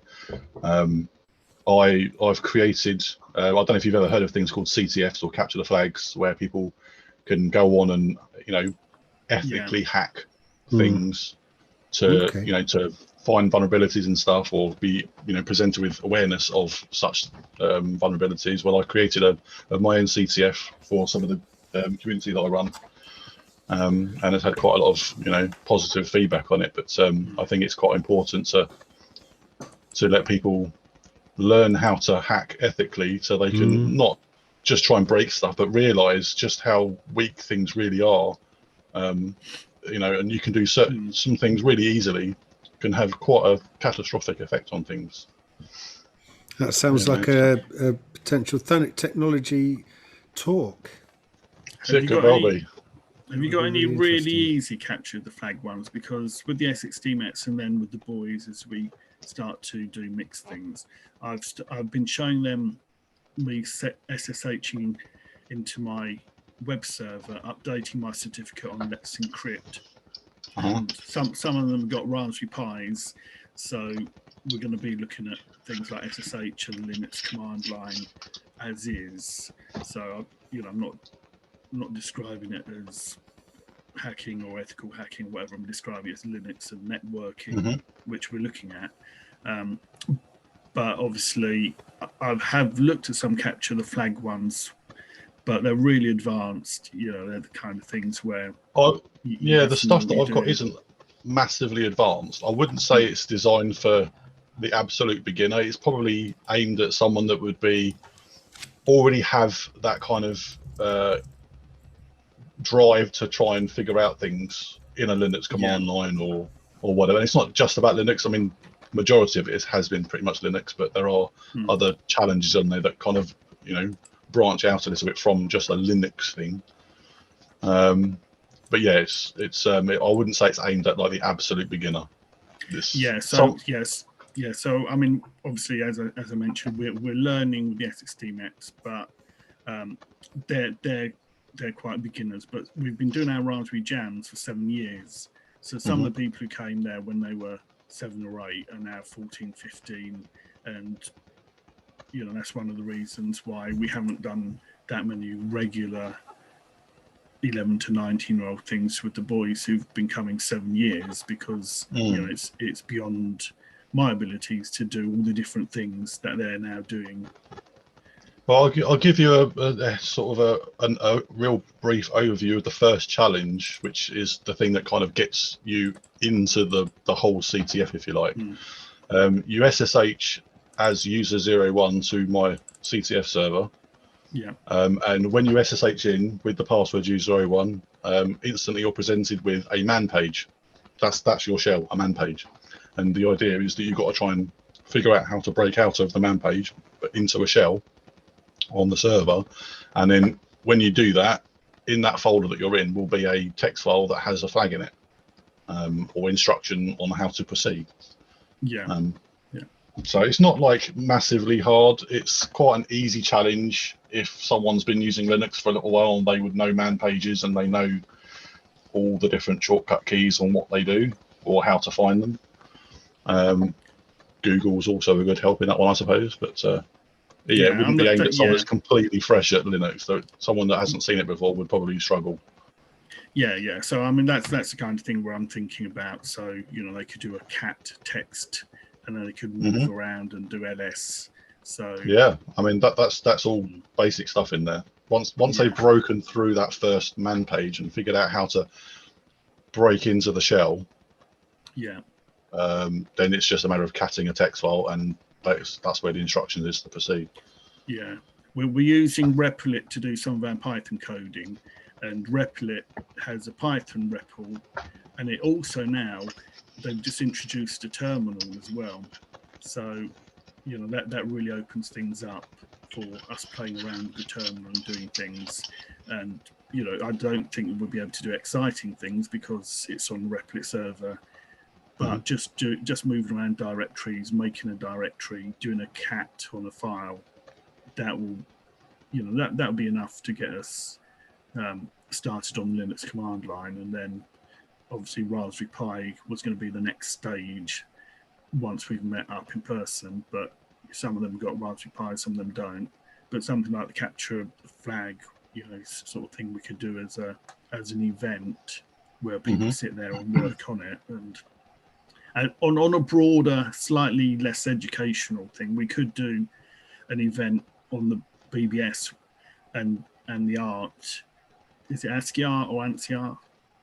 It's what I do is ANSI art, but there are two different types. One is ASCII, one is ANSI. ASCII is even more restrictive in that it's just the the lower 127 characters in the character set.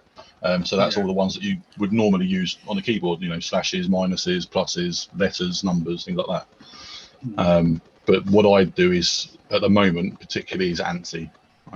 Yeah. You probably recognise my profile picture in there as well. Yeah, as I mentioned, we were doing the STEAM last year, science and creativity, as well as the STEM. So a bit of art, you know, would be quite cool, and you know, I'm sure there'll be some adults as well, possibly, as well as some of the kids who might like to sit there and do some BBS or the art. So it's something different, isn't it? Because nowadays everyone can take a photo, they can show Photoshop here, and or there's a touch screen on your iPad. You can sit there and you can draw, and your fingers a paintbrush, and you change the sizes and colours. But to hark back to, you know, the old BBS days where you only had however many characters you can use, and you only had whatever the resolution is. There were some quite amazing things. I remember, you know, some of the characters. I'm not sure if it was ZX81 or Commodore 64, where, you know, some of them they would be like that, and you'd get that's the Commodore character set called Petsky. Yeah. That was a lot of fun and quite amazing when I was quite young, and you know that you could do all this. And I think ZX81 was even younger, and they had some of those strange characters you could turn into graphics as well. Yeah, the ZX81 and the ZX Spectrum character set was pretty strange because you could only get two colours for the one cell, which is why all the games you'd play, when the character would move into a different zone, they would have slightly different colours for the makeup of each character. But they're quite cool. Yeah. Yeah. And that sounds quite interesting. If you come along next week, Monday or Thursday, we can look at organising it in the half-term holidays if you're able to do daytimes. Can you do mornings? I normally work during the day, but if I was to know a date, I could probably get the time off. Yeah, or we could do it. I'm quite interested in doing that. Yeah, I mean, if you, I don't know how tightly you. I don't know if they've got one of those trackers where they make sure you work in every single second screen. No. We could do an evening one, or we could do it over lunch or whatever. And, you know, obviously, if we do it, or we do a weekend possibly. You know. Yeah, I mean, I'm happy to do whenever. Just get the awareness about it. And biggest thing for me is like the internet nowadays is just full of adverts, full of adverts and tracking, and that really does grind on me. You know, go back 20 years, bulletin boards. There was no tracking. There was no adverts. Oh, well, okay, there was adverts, but that was advertising other bulletin boards and stuff, and that was it. But they weren't like forced on you. You could read them if you chose to. You could not read them if you chose not to. Yeah. And it was just a whole better way of operating. You know, information highway for information, not for tracking, and you know, not for adverts and everything else like that. And I think over the last 20 years, the internet has really lost its way, or marketing people have really taken advantage of it, and that's what it was about now. And we are now a product, and I don't like that idea. Yeah. I'll probably try and be there on a Thursday, and I think I've got something booked on Monday, but I'm going to try and attend the Thursday one. Yeah, cool. Hopefully, I'll see you on Thursday. We'll definitely have to remind everyone to go out and vote. By the way, my name isn't actually Meat Lotion on my birth certificate. Okay. It's my name's Christian. Yet. Yes. My name's Christian. So nice to meet you. Nice to meet you. Cool. Right, I'm going to have my dinner now. So I've been on there since just before 7. It was great to see lots of people, and it was a good meetup. This, I think. David Well lives in Essex, so we see him in person quite a lot. But I've not seen him even on Zoom. He doesn't come out even on Zoom. So I've been sending him direct messages on Twitter, but I'm saying, "Oh, do you want to come on?" But so I haven't actually seen him or interacted with him visually. So he seems quite sought after. I can't remember the name of the raspberry Eben Upton. He's quite a sought after speaker. But actually, there was another guy that was a founder of the Raspberry Pi Foundation who remembers speaking somewhere, and he was. I've seen Eben speak and this other guy, and yeah, both very good. But it's the other guy that was who's slightly behind the scenes that was the more entertaining. Anyway, I don't know what I'm talking about now. Just going nowhere. Thank you very much. You like the behind the scenes, don't you? Yeah, maybe. Well, I enjoy them all, but tonight was really good. So thank you for supporting Thanet Technology with your presence. Well, as I said, it's easy if I get the Southend people to go to Preston if they're younger or family, and the older people to come along to Thanet and some of the other ones. Maybe one day the Kent or the Thanet Steamettes and the Southend Steamettes will meet up in the middle of the estuary.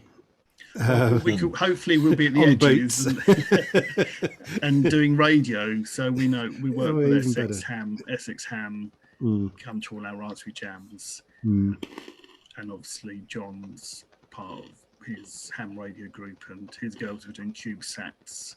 I think they were on. I think it was on Thanet or Broadstairs, and they've got a massive aerial. I saw on Facebook. So I don't know the ham radio stuff, but if we can do a tie-up with someone like Essex Ham who does, I think that'd be quite cool. You know, we'd stand at. I'm not sure if we can. Yeah, we'd have to. It's weird because we think of Kent being 90 degrees from Southend as we look out, but to see where you are, we basically have to look along the coast, and then just to the right is where you are. So it's weird because you're just you're not actually opposite us. You're kind of just slightly southeast. You'd be southeast, I think. But if you look on a map from Southend to where you are, and given the curvature of the Earth, possibly, we may not be able to see each other on a clear day. I mean, there's Shoebury. Shoebury East Beach looks out. It's on the east, and it will look out to where we can hear. There's a range there or something, isn't there? We can often hear the thumps from there. Yeah, that's the Shoebury and Foulness Island area. That's on the east, and that looks out to you. If we look a little bit left of where that sound comes from, we'll be looking at Southend, is what I'm hearing. Yeah, but I think you'll only have like half a degree angle to see the whole of 15-mile seafront. I'll get a massive telescope then. Yeah. So it's not as easy. Thanet, Medway. I think Medway and Chatham and those that area. We can get a boat and it goes straight out to it. But because Kent's Kent's so much further along. So I think if you look on the map, it's twice as far. So the end up to Shoebury. And then to get the equivalent of where Thanet is, it's like double again. So yeah, we are in deepest, darkest Kent. Yeah, can't deny that. Closer to France than Essex, aren't we? Yeah, I went to I can't remember what it's called, Dungeness, where the power station is, and they've got that steam train. We've got the little tiny narrow gauge steam train right down there, and had a look. On the Highland Dymchurch Railway. And we went for a swim, and we were going to get the last but one train, just in case we missed it and all that. And so we knew the time that was leaving, and I was keeping an eye on the clock on my phone. That's how I tell the time. And we went for a swim right down to the edge, and my phone said it was like 10 minutes until the last but one. Until the last train left. So we quickly got dressed in a panic and legged it up the beach, dragging the pram behind us over the pebbles and all that. Got to the train station, and of course the phones had reset from French time, which we were getting at the coast, to proper time when we got to the station. And it took us quite a while to figure out what happened, but it was very confusing. Your laser cutter, I looked up your laser cutter, and that looks quite a nice consumer style laser cutter as opposed to the Snapmaker 2. So because it's a 3-in-1, so it's a laser cutter, 3D printer, and CNC machine, and I've only used it in the laser cutting configuration so far. But the laser cutting, the machinery is awesome. The software that comes with the machine, Luben it's called, needs some work. It's a little bit annoying, but the machine itself is so well built and well presented and that kind of stuff. But it's so well built; it's really, really very good. How big is your one? What's the area? The volume of the, like for example, printing or something. It's an A350, so it is about 350 cubed. It is a bit shorter on a couple of axes, but it's about 350 cubed. When you were laser cutting, was it A4 or A3? I've done a number of things. I started off laser cutting a bit of cardboard, which worked. I mean, I don't know if you can see the size. I mean, the cardboard that's between those letters is tiny. It's very accurate. And then here's another example of laser cutting. Is that engraving or is it cut? That's cut through. So it cut these holes. Well, all of these are holes. Yeah. And it's a great way, not just for labelling and that kind of stuff, which is quite difficult to do otherwise, but just locating the holes in the right place. It's and this is quite a cool thing.